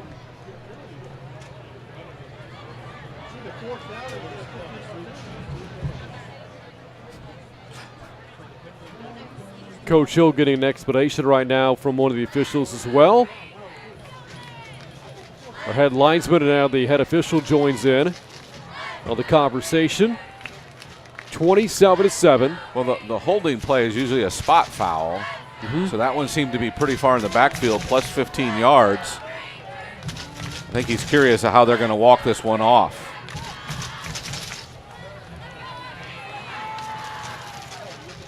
Seems like I was wrong. It's not a spot foul. It's from the line of scrimmage. And now Coach Hill will talk with his football team and try to get this all sorted out. I believe what happened was it was offsetting unsportsmanlike penalties. Correct.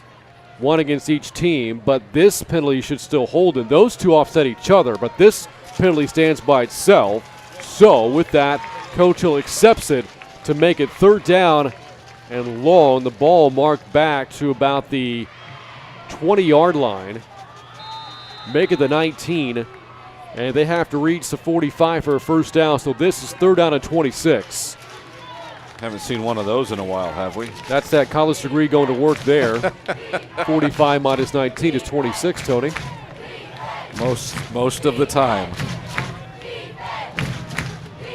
On 3rd down and a mile. Trainer on the handoff to Stevens up the middle, and Stevens sent down across the 25 with the 26. It's good for about 70 yards there, well shy of the first down, and the Hornets will punt the ball away. You know, we've still got a ways to go in this one, a quarter and about 4 minutes. So Michael Stevens, who's averaging about 118 yards a game this season, is going to be hard-pressed to keep that average. He has not had a very successful night tonight. Last time Trainer went out there for a punt, the Hornets tried to execute a fake. The Rangers weren't fooled. Again, this would be the spot you would try, but because you did earlier, the Rangers on red alert, and Trainer does punt the ball away. Sill fields it at about the 37. And able to protect the football as he is stacked up at the 40-yard line for a 3-yard return. Inside of 4 minutes to go in the third, 3:36 left. Smithson Valley leading 27-7. The Ranger offense has scored touchdowns on 4 of its last 5 possessions. That has a good sound to it. It does. Again, you know, I mentioned rhythm. And the first 3 games of the season, Tony, you look back at the losses to Midland Lee, to Madison, to Clemens, there was no rhythm at all. But against Canyon last week, they found it, and it has not lost them tonight here at San Antonio 2 weeks later. On first down, Williams on the quarterback run up the middle, and he is hit up high there by Justin Gutierrez. Hope that Levi gets up okay. Helped up by a couple of his teammates. Wrapped up low, finished off high, and Williams shaken up and limping noticeably towards the Smithson Valley sideline.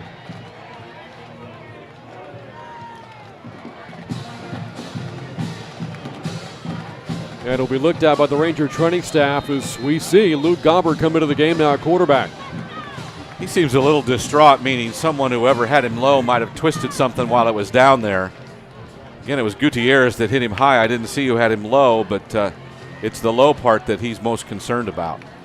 Big game tonight so far for Williams. 3 touchdown passes and a touchdown run, and now off of the Rangers sideline. So here's Gombert,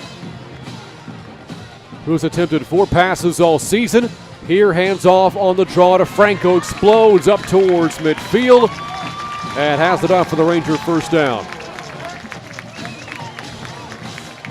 Yeah, things are a little chippy out there. It's a great job of the offensive line, a little trap block there to give him the hole, and Franco just burst through it. You described it well. Again, Franco did not carry the ball once against Canyon 2 weeks ago, but he and Fortone, a good 1-2 combo so far tonight. Have not seen Darlington Frash at all this evening, but he is on the sidelines. We're in full uniform. Helmet is on as well, the sophomore tailback. First down for the midfield stripe. Gombert hands off to Fortone. Rangers shuffling the deck in terms of plays for the running backs.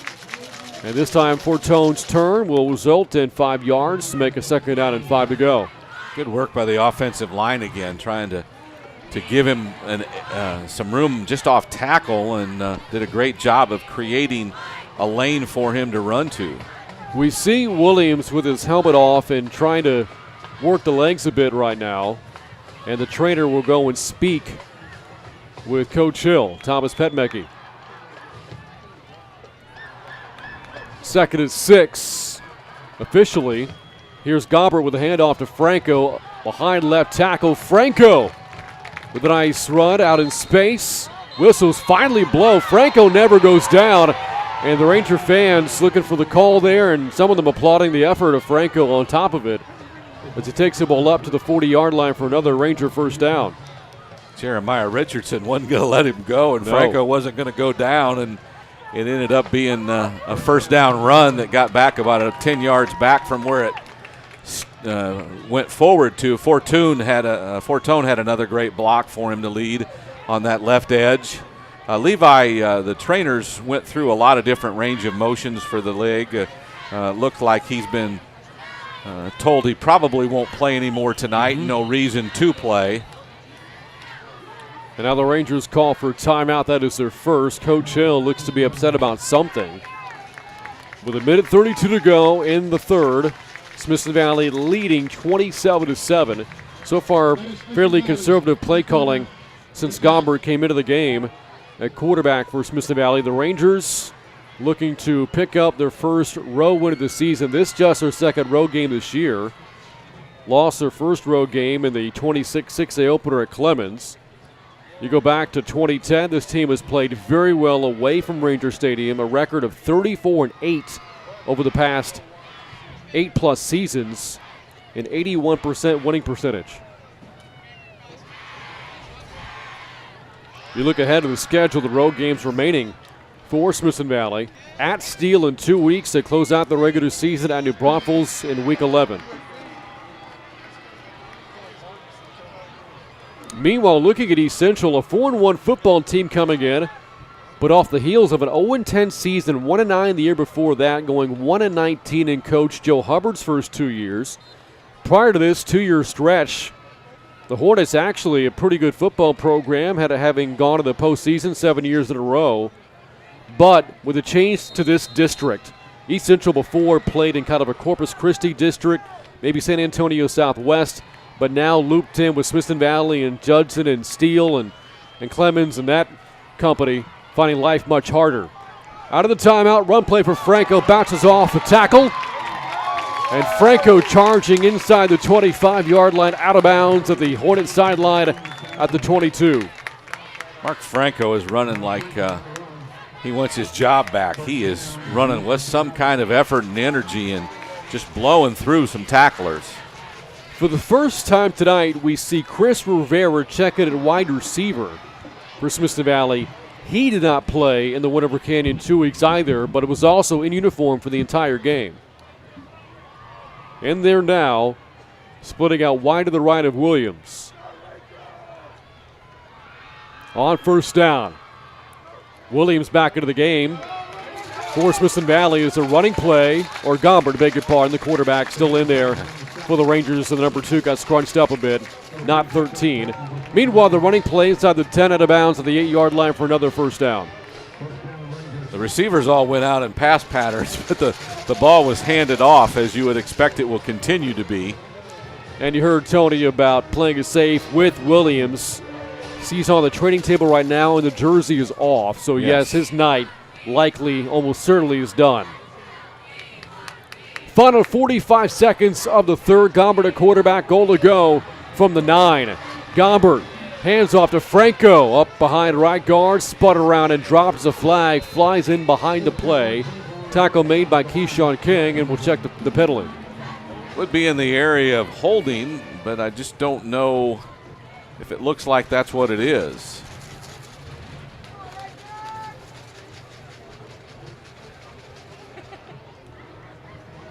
The call is offsides, I think, against East Central. If so, that was a late flag. Oh, it is holding. Yeah. Our head official put his hands to his hips first. He's trying to turn his microphone on, and he's struggling with it. Our vantage point, by the way, is behind the Rangers sideline, so our head official's back is to us. Yes. So that'll make it goal to go now from the 19. Still first down. With 30 seconds to go in the third.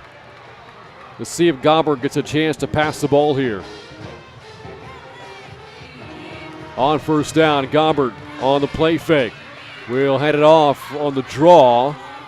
And that's Fortone. And Fortone able to carry the football out to about the 14-yard line for 5, and that will end the third quarter. Smithson Valley is now 12 minutes away from going to 2-1 in 26-6A play. Heading into the fourth, your score, Smithson Valley 27, East Central 7. This is Smithson Valley football on the Rangers Network. With GVTC Connect Home, I can get 24-hour-a-day security monitoring and even get alerts on my phone while I'm on the field at practice. I can lock and unlock my doors, arm and disarm the system remotely, and even see who's on my front porch right here on my smartphone. Coach, wipe your feet. Let GVTC give you peace of mind when you're not at home. Sign up for GVTC Connect Home today. Back inside Hornet Stadium in San Antonio, Smithson Valley in control, leading 27-7. Some concern right now, though, for Ranger quarterback Levi Williams. Took an awkward shot late in the third quarter, is on the sidelines, jersey is off, appears to be done for the night. But the good news is the team is up by 20, heading into the final 12 minutes.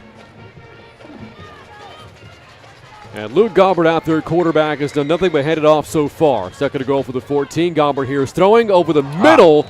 Had an open receiver, believe Ethan Sill, and just dropped it at about the 5-yard line. Will set up third down and goal. Hit him right between the numbers and popped out.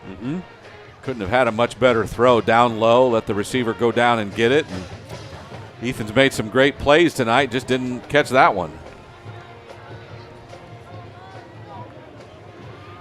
And again, a passing down here for the junior quarterback, Luke Gobbert. Some important plays here for Gobbert if one is to assume that he could be in line for the starting job next year. Third and goal. The junior back to throw. Throwing to his right towards the end zone. Looking for Sill. Good covered zone from Thompson. Not a big passing window there for Gobbert. And the Rangers will send out Reed to attempt a field goal from 31 yards out. That time it was Muchagemba and Frank Ford getting after it at the end of the play. Seems like we've been a while since we've seen something at the end of the play. It wasn't going on between one of ours and one of theirs. And again, the sophomore Muchagemba getting the start tonight for Smithson Valley at left guard. And now here is Reed from 31 yards away. Beck will snap it to Gilliam to hold. For the right-footed kicker. And for a 23-point lead. And the Rangers have it. Field goal is good. Off the foot of Mason Reed, the 13th field goal of his career. 11:51 left, fourth quarter. Smithson Valley 30, East Central 7. This is Smithson Valley football on the Rangers Network. Let's go. Hurry up. Get the play in. Okay, here we go. Left retainer. Headgear. No popcorn. Straight teeth. That's a good call. Headgear? Straight teeth? Yeah. Good call. What's going on here? I thought I left you in charge. It was a good call. It was a great call. It was a really good call. Okay. Run the play.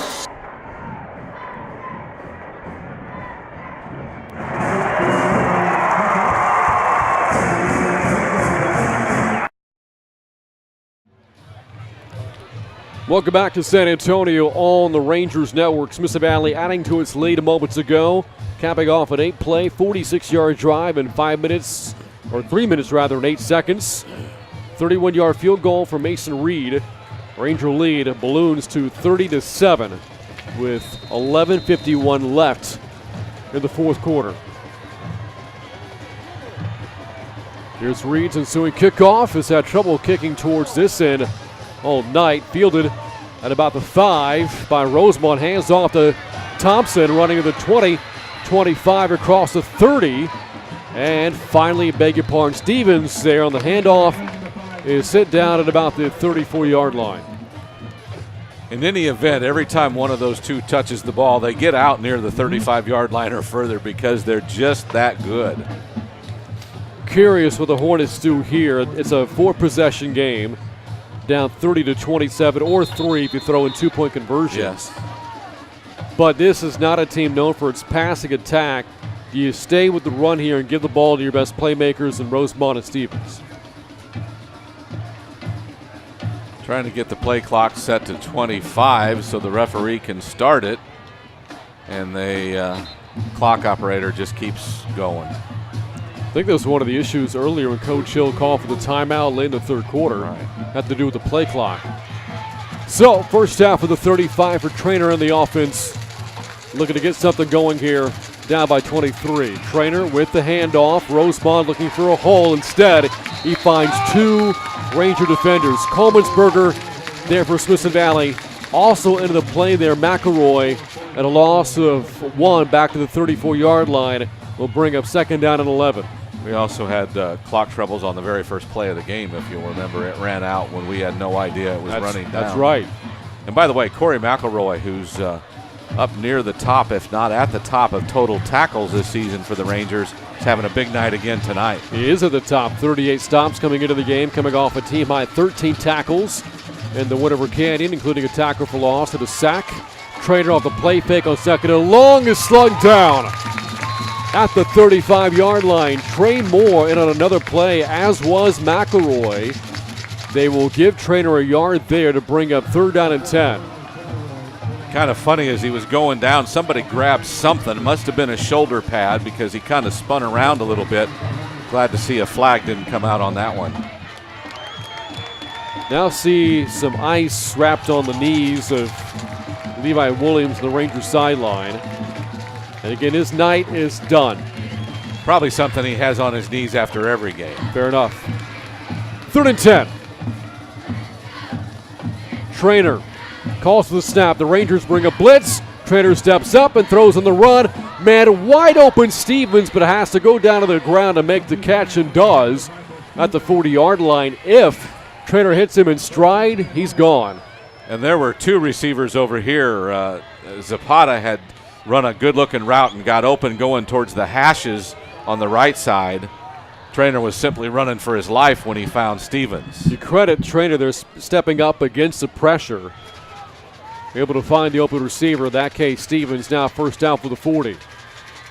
Rangers this time rush 4. Pass is caught at the far sideline in front of the Hornet bench at the 34. He reeled in by Jordan Perry, his second catch tonight. That's good for about 5 yards there with 9:53 left in the fourth quarter. Rangers leading 30-7. Defense kind of back on its heels a little bit right now. Someone needs to stand up and make a play. This has been a big play offense all year for East Central. Coming off the back-to-back 26-6A wins over San Marcos and New Braunfels. Winning streak in jeopardy. Here's a run for Stevens. Spins out of trouble to his left, back to his right. But too many white shirts there for the tackle. Eggleston, the one that finally drags him down to the 35-yard line. Get him a yard for Stevens. A lot of work for only a yard. And now third down and 4. He has the ability to make a lot of people miss. It's just that he's never left with just one or two guys around him. Veteran player, Stevens, third year playing varsity football here at East Central. Team's leading rusher, now over 600 yards in the season. And now third and 5 for the Hornets. Trainer on the rollout. The senior with his eyes downfield runs out of time and hits the down marker. That's not an eligible receiver. And it brings up fourth down and 5. Smithson Valley came into the game averaging just under 27 points a game. East Central was averaging over 30. The Rangers defense, which has held its opponents to 23 a game, is doing a pretty good job of holding down East Central tonight. So Trainer's pass actually looks like it destroyed that down marker. And the officials are calling for a timeout to address it.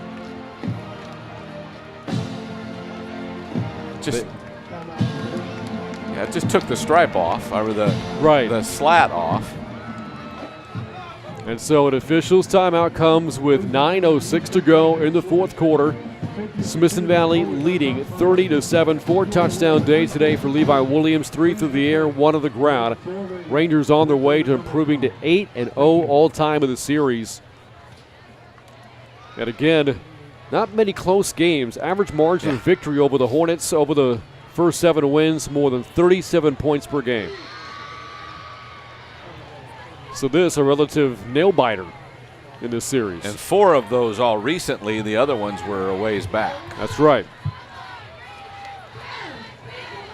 Back when they played good basketball.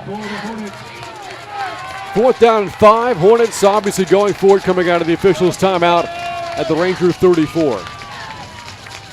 Trainer off the play fake, looking downfield, steps up against the pressure, and now he goes down. Trey Witcher. The sack back at the 38-yard line. Another turnover on downs for the Ranger defense. Trey Witcher has just become a beast this year defensively. His 3rd quarterback sack to go with over 24 tackles, 2 other tackles for loss, a blocked punt. He's having a heck of a year. He's already surpassed his sack total from a season ago when he was only a sophomore. Ranger defense comes off a really nice bounce-back effort tonight by Smithson Valley's defense after Canyon reeled off a lot of big plays 2 weeks ago in the last game, scoring 33 points.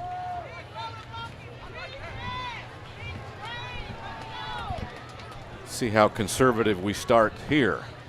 On 1st down is a run for Franco, running to his left, spun around to the 40-yard line. Tackle there for the Hornets was made by Jacob Gonzalez. Good for about 3 yards there, maybe 2. We'll call it 2nd down and 8. Smithson Valley will improve to 2-3 on the year, but more importantly, 2-1 in 26 6A play. East Central will fall to 2-1, so the Rangers, by virtue of the tiebreaker, will hurdle the Hornets in the standings. On 2nd and long, run for Franco again, this time the right side opposite away. Franco was slung down from behind at the 46-yard line. Zachary Zions, the one to tackle, will set up about 3rd down and 3 after a good 2nd down run by Franco. The senior defensive tackle ran a long way to get to him. He did. But never gave up. You look at the other games tonight, and you assume that Clemens will hold on to beat Canyon and that Steele would beat San Marcos, which would mean there will be 4 teams sitting at 2-1 in district play. East Central, Steele, Clemens, and the Rangers. And everybody looking up at the 3-0 Judson Rockets, so the Rangers will face next week. 3rd down and 3. Gombert will not crown the snap because there was a whistle blown first for a delay of game. Needless to say, we need a healthy Levi Williams in that game next Friday night. The Rockets 5-0 on the year now and not really challenged so far this season either. They've been something else, climbing all the area polls and the state polls and being recognized as one of the elite teams in the state. What a game a year ago between those two there in Converse at Rutledge Stadium. Won by the Rangers at overtime in dramatic fashion. There was that 90-yard-plus touchdown of the game for Smithson Valley, scored by Mason Pierce. On 3rd down and 8, and Gobbert is sacked for a loss back at the 34-yard line by the blitzing Keyshawn King. And the Rangers will punt it away to East Central. Whistles blow again. A stoppage of the clock. Was there a timeout called by East Central? Or was there another flag? I don't see a flag. I don't either. I think our referee's trying to see why the clock was stopped. Who called the timeout? Clock stops with 6:45 to go to the 4th. It was called by one of these two teams by East Central. Gummer did a great job of recognizing the blitz, just couldn't get away from it. And part of being a sophomore and not having the kind of experience just to throw that ball away before there is anything. And it was Trevon Merrick Woodard who scored the game winner in overtime, a walk-off touchdown, and the win over the Rockets. This end zone. Yes.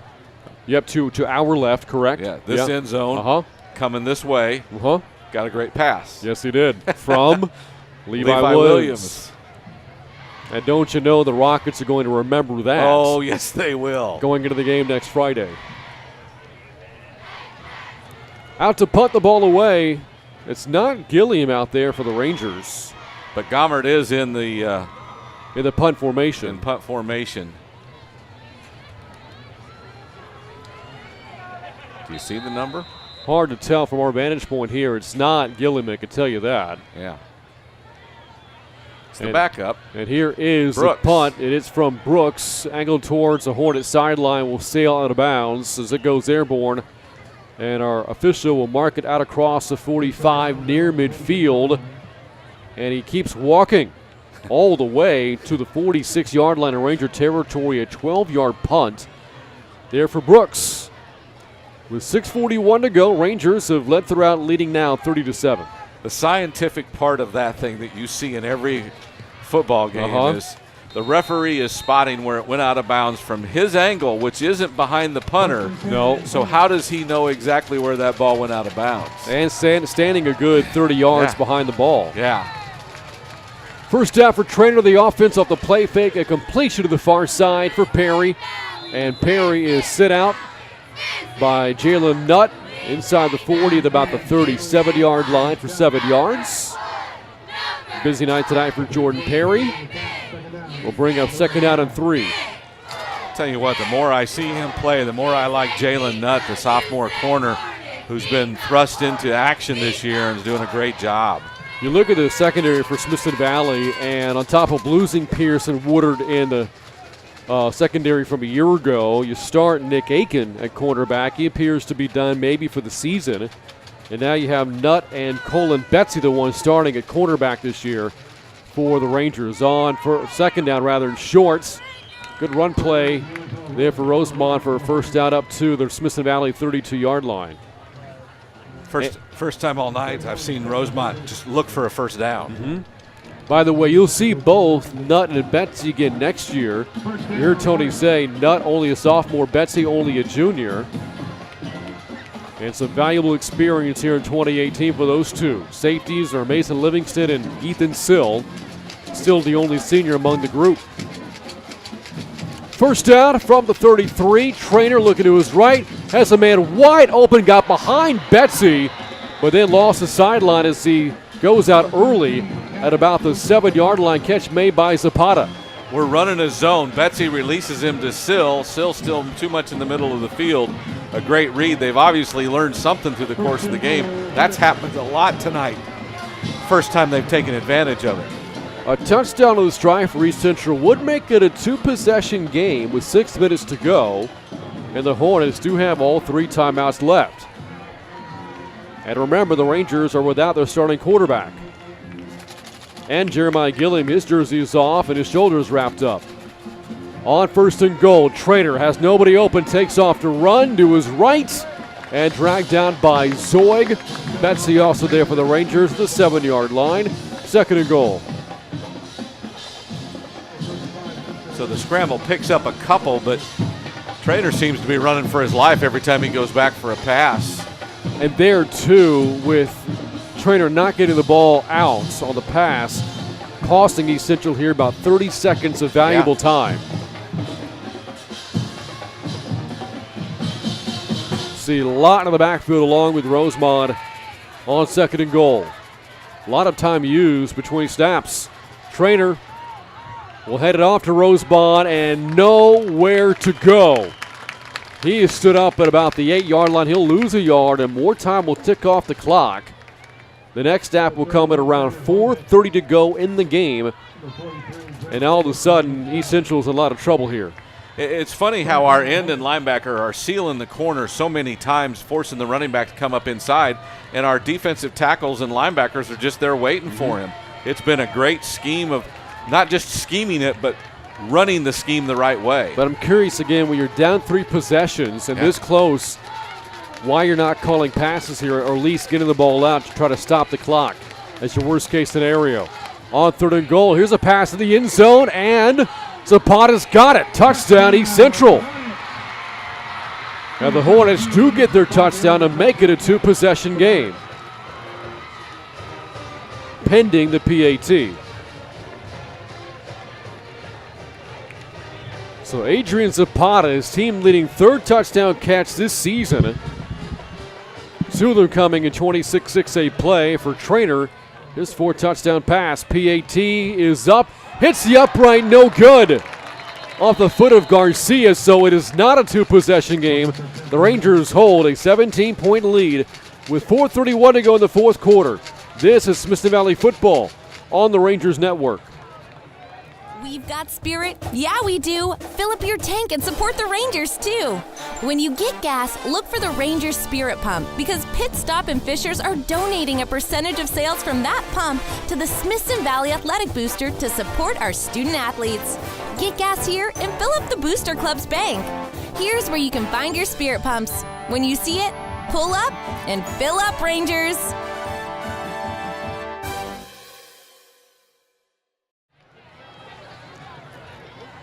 And welcome back to San Antonio. Smithson Valley leading 30-13 with 4 minutes and change. 4 minutes, 31 seconds to go in the fourth quarter.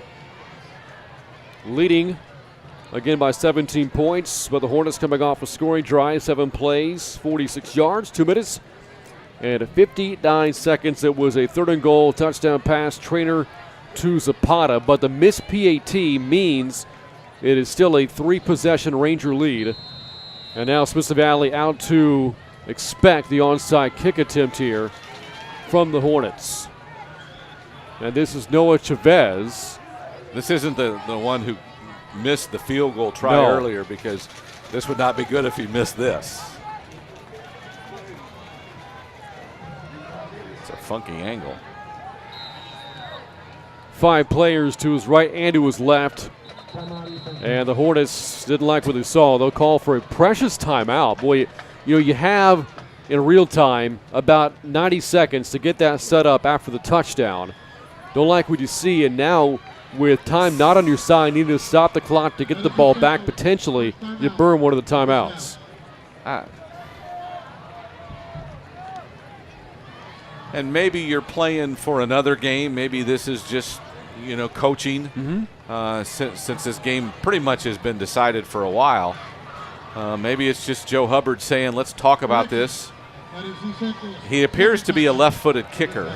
So being curious, I'm kind of curious of why he's kicking that direction to his left, right? Meaning his right foot could be offsides the minute he kicks it. But he's still going that direction, it looks.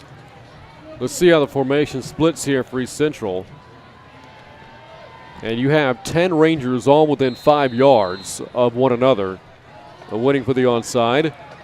And again, you see Chavez will kick to his left. He's off offside. His left foot. He's offside. Got it right to Will Gibbons. The kicker can't stand offsides any more than anyone else can. So Smithson Valley takes over at midfield, looking to kill some clock, maybe add some points to its total, and cruise to its second win of the season. And for Coach Hill, the countdown to 250 continues. This will be career win number 248 at Smithson Valley. And 8 of them coming again over the alma mater. Not sure this is the way he wanted to start his first 5 games, or first 6 games at 2 and 3. The most wins he has against one opponent, Canyon, 19 of them after the win 2 weeks ago. On first down, it is a run up behind right guard and churning out to the 44-yard line for Smithson Valley, the ball carrier, and that was Fortone. You look at the Ranger lineup right now, still quite a few starters out there for Smithson Valley. In fact, I don't see any backups in the game right now with the exception of Gombert in there right now for obvious reasons. Yeah, I think the offensive line's staying solid here, and they want to finish strong. You do see now, though, Teetsman and Chandler Cole checking out receiver. It became 30-14 all of a sudden. I don't know if you noticed that, but they got that extra point that they missed has been credited to them. Yeah, the scoreboard does read 14, but the ball clearly didn't go through. Clearly. On second down, Fortone, a big run inside the 35-yard line, motors inside the 25, and down to the Hornets 20 for a gain of 25 yards. He's looking really special for a running back that didn't touch the ball in the first 3 games. Not at all. Just in there as a blocking back, that H-back position. But he's a factor now with the ball in his hands. And it's interesting, nobody in the Rangers sideline has noticed that yet, Tony, the scoreboard. It's important because The 1 point is the difference between a 2-possession and 3-possession lead. It is. Kind of curious how the scoreboard got that way. On first down, Fortone again has his number 3 called. And Fortone muscles up for about 4 yards to the 17, making the 16-yard line. So that's about a 5-yard gain as we hit the 3-minute mark of the fourth quarter. And the Rangers, despite what the scoreboard may say, leading 30-13. Not real sure if I saw right, but it looked like left tackle Logan Smith did a little trap block to his right and was in between he and Muchagimba for the hole that time for the running back. Our offensive line is working their tails off tonight. 2nd and 5 now inside the red zone of the Hornets 17. Gombert hands off to Fortone. Cutting upfield, Fortone down to about the 11. And I believe has another first down, and he does. And this will kill some more clock and move the chains. It's been fun tonight watching center Devin Smith, the 6'4", 240-pound junior. He has been in a battle on every snap and has done a great job in the second half of being on his feet in that battle almost every play. This has been one of the better games this season, I would say, for the offensive line. And now Coach Hill making a sub up front as we see Devin Hodges check in on the O-line, and he'll take the place of Ronald Copney at right tackle. Copney appears to be favoring his right shoulder right now. We don't need any more injuries. Especially to Copney, arguably the Rangers' best O-lineman. So the clock stops for the injury. And here we go, first down and 10, just outside the 10-yard line. Gombert off the awkward snap, able to gather it in, running it himself. Gombert now throws the ball away. I know Gombert there didn't want to lose yardage, but that does stop the clock for East Central with 2:21 to go. I don't. I know, Tony. I mean, the chances of East Central coming back in this game are very small. But you think about situational football in the future for Gombert in that situation. Without a doubt. It's second down. The bad snap creates. Great block by the freshman Wells to keep him from getting hit from behind early on in that. I don't know that. I don't know. By the way, I don't know if you could pick that up. There was kind of a Bronx cheer from the Ranger fans because they finally took that point off the scoreboard. Yes, they did. On second down, run play for Franco, able to evade a man in the backfield, and Franco powers inside the 5 with a 4-yard line for 7 yards. We'll set up third down and 3. East Central defender awkwardly getting up. That's Frank Ford. Big defensive end, rolls back upright, and now third down. And by the way, Logan Smith, our left tackle, 6'4", 245, was just standing next to their inside linebacker, Ricky Rodriguez, who's listed at 5'8" and 200 pounds. I'd be surprised if he's anything over 5'5". Third and 3, the Rangers can't get a first down here without scoring. Gombert on the rollout, the throw to the end zone, and it is incomplete for Howell. Good coverage there from East Central as well. Defended by Knight, and it's going to bring up fourth down. Will you kick a field goal or will you just run another play? By the way, Gombert on that play a little bit late in the pass. Coverage, Hopper was open, but he waited long enough that the defender got there and just got a hand in the way. Just timing's everything in the passing game. We both know that. We've seen it from so many quarterbacks through the years. Luke's still adjusting to the speed of the game as a sophomore who hasn't played a lot of varsity ball. But I like what he does, and I think he's going to be a good one. And the Rangers are going for fourth down and 3 at the 4. Whistles blow before the play. Timeout, East Central. And again, that timeout comes to the clock stopped. Again, the game is pretty much out of reach, yes, but minute 44 to go. Smithson Valley on top, 30-13. What you're trying to say is this game should be ending by now. Selfishly, Tony, yes, you just want to get this final 104 seconds to tick away. And, you know, in all fairness to Coach Hubbard, this timeout, it's not about, you know, what are you doing? You got to keep your timeouts. You're down 17 with a minute 44 left. For him, I would think. This is a coachable moment here. Right. Hey, look, they're about to run a 4th down play at the 4-yard line. We need to stop here. You don't know in a couple of weeks when we may need this again, so let's get this right. Where it may mean more than this one means now. Right. Yes. I think there's no doubt it's a coaching moment, just like I think the one was before. He's just trying to coach them up. They're in a successful season. They're still going to be 2-1 in district. They still have a chance to get that 4th spot for the playoffs. 2 wins away from clinching a winning season. Yeah. Is essential for a team that's gone 1-19 the previous 2 years. The Hornets are 1 win shy of matching the win total from the previous 3 years combined. 4th and 3, Gommert throws for the end zone for Radaball, but over his head, incomplete. A little antsy there throwing the football. Should have waited another half second, you think. Covered in the end zone by James Gentry, and the Hornets take over on downs. Just a tough pass play anyway when you're just throwing it up for a jump ball in the corner of the end zone. The defensive back was waiting for him.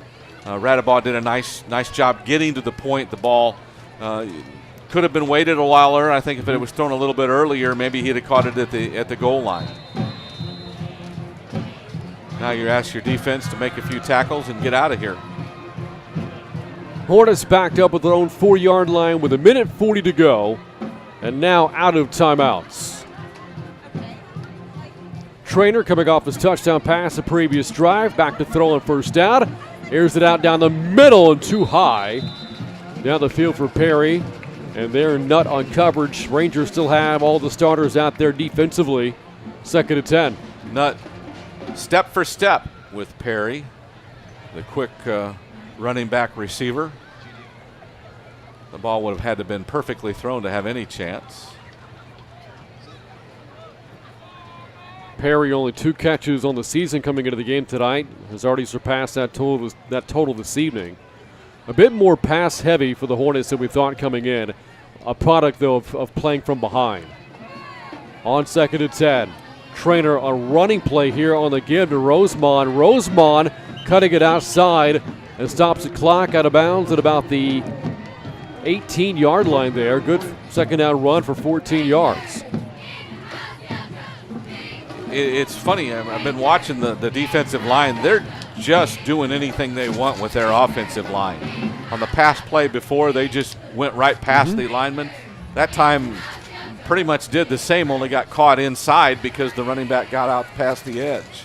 Final minute 28. 1st down Hornets at their own 18. Trainer to throw again. Has it complete to Zapata. Looking for the sideline, didn't get it. Tackled in bounds by Romano. Clock is ticking. Approaching a minute to go in the 4th quarter. Christian Romano has played a lot of snaps tonight as well. Done a pretty good job in coverage. One of the players getting more playing time with the injury to Aiken.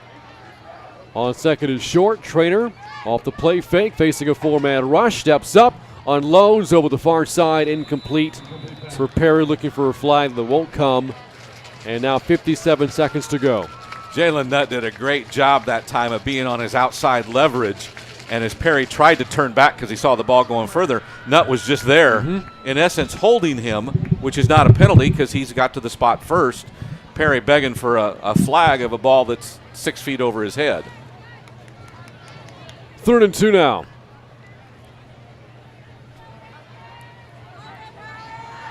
Trainer on the handoff to his left. Rosemond tracked down by Zoig, slinging him down inbounds to the 25-yard line, short of the 1st down. And now 4th of the yard coming up for East Central. This could be their final offensive play tonight. Tanner Hoback, a junior defensive end, did a great job of pushing Rosemond out, waiting for pursuit to get to him. Didn't let him cut back at all to get that yardage. Hoback had his first sack of the season in the win 2 weeks ago over Canyon. A look to the Hornets sideline, and they are going to run another play here. Well, they have time to anyway. There's about a 8-second difference between the shot clock, between the game clock and the play clock. Basketball starts soon. The play clock winds down to 0, but the game clock is at 5 seconds. It's still ticking. It shouldn't. They're going to say that's the game. Will they? They did. Well, the ball is still on the field. The coaches aren't making their meeting at midfield yet. It should be a penalty against East Central. For delay of game. Right, but the game shouldn't end. But yeah, it's still fourth down. Well, but is it because there's a flag with a live clock running, is there a runoff to end the game? I believe that might be the case here. They haven't thrown the flag. Good ball. Delay of game on the offense. 5 yards to the previous clock.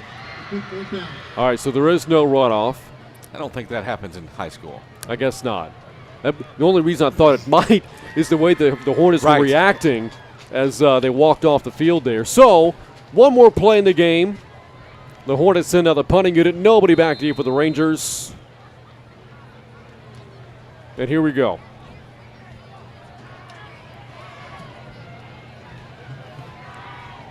It is a kick by Trainer, nobody back deep, and that will do it. Smithson Valley on a winning streak as they come off the bye and defeat East Central on the road, heading the Hornets just their second loss of the 2018 season. Final score from San Antonio, Smithson Valley 30, East Central 13. Back to wrap things up.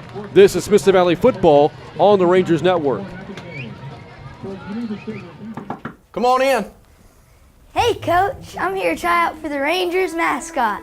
I mean, what's better than the guy who Smithson Valley was named after? Don't you mean Benjamin Smithson? You're Benjamin Franklin. Smithson? Oh, that makes sense. He was instrumental in founding this area in 1856. He was one of the first Rangers. The first Ranger. What position did he play for you, Coach?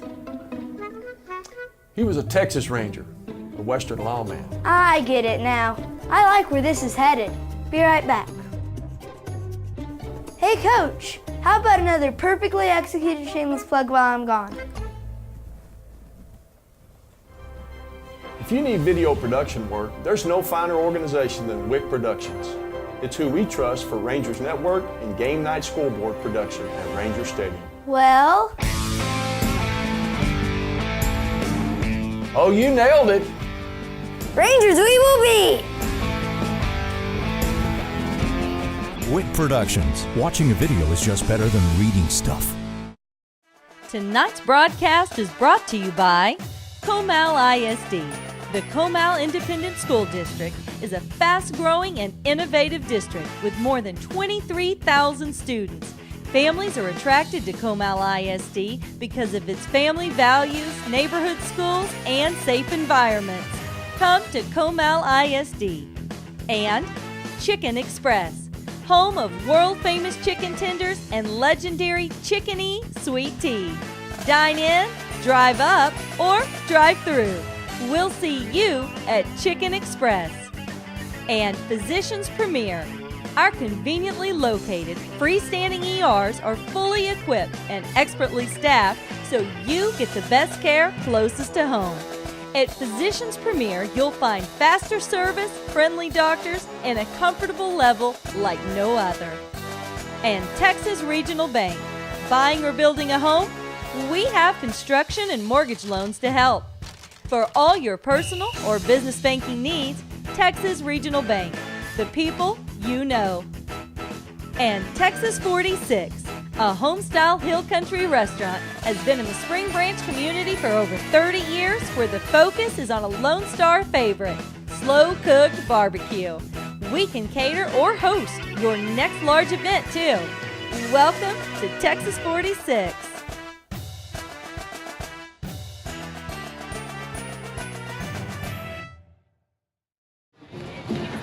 Welcome back to Hornet Stadium. Back to wrap things up. Smithson Valley victorious over East Central 30-13. Back inside the broadcast booth, Ray Freeman alongside Tony Brubaker.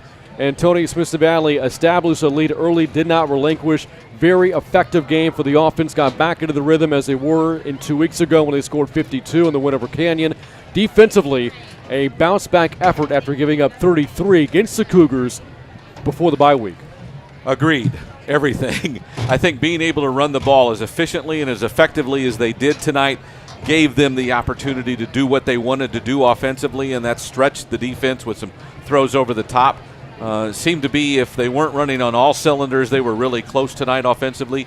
Defensively, I think that it's kind of curious to see how East Central's gone 4-1. Their offensive line doesn't seem to be able to block anybody very good because we seem to get past their line all the time and all night long. Rosemont is a great back. Stevens is a great back. Stevens just never got to the edge like Rosemont did and doesn't seem to have that initial first burst.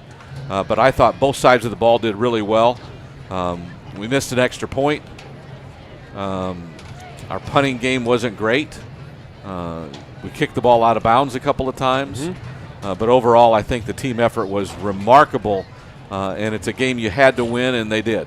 Levi Williams kicking off his big game against Canyon. 5 touchdowns. The win over the Cougars accounts for 4 tonight. 3 passing, 1 on the ground, but did suffer an injury in the third quarter of this game. Did not return. Hopefully, looking out for the best for Levi Williams as the Rangers get ready for a big test next week against Judson. I think he's going to be okay just by the nature of what we saw after the game. There was no reason to put him back in there, but he will be a necessary cog in that train that comes out next weekend. And again, Smithson Valley will host the Judson Rockets next Friday at Ranger Stadium at 7:30, a game we will have for you on the Rangers Network. And Smithson Valley will enter that game with a record of 2-3, but more importantly, 2-1 in 26 6A play. And for the time being, right now, at a tie for second place. And that's going to do it for our coverage here from Hornet Stadium. On behalf of our entire Rangers Network crew and from my broadcast partner, Tony Brubaker, I'm Brain Freeman saying good night from San Antonio.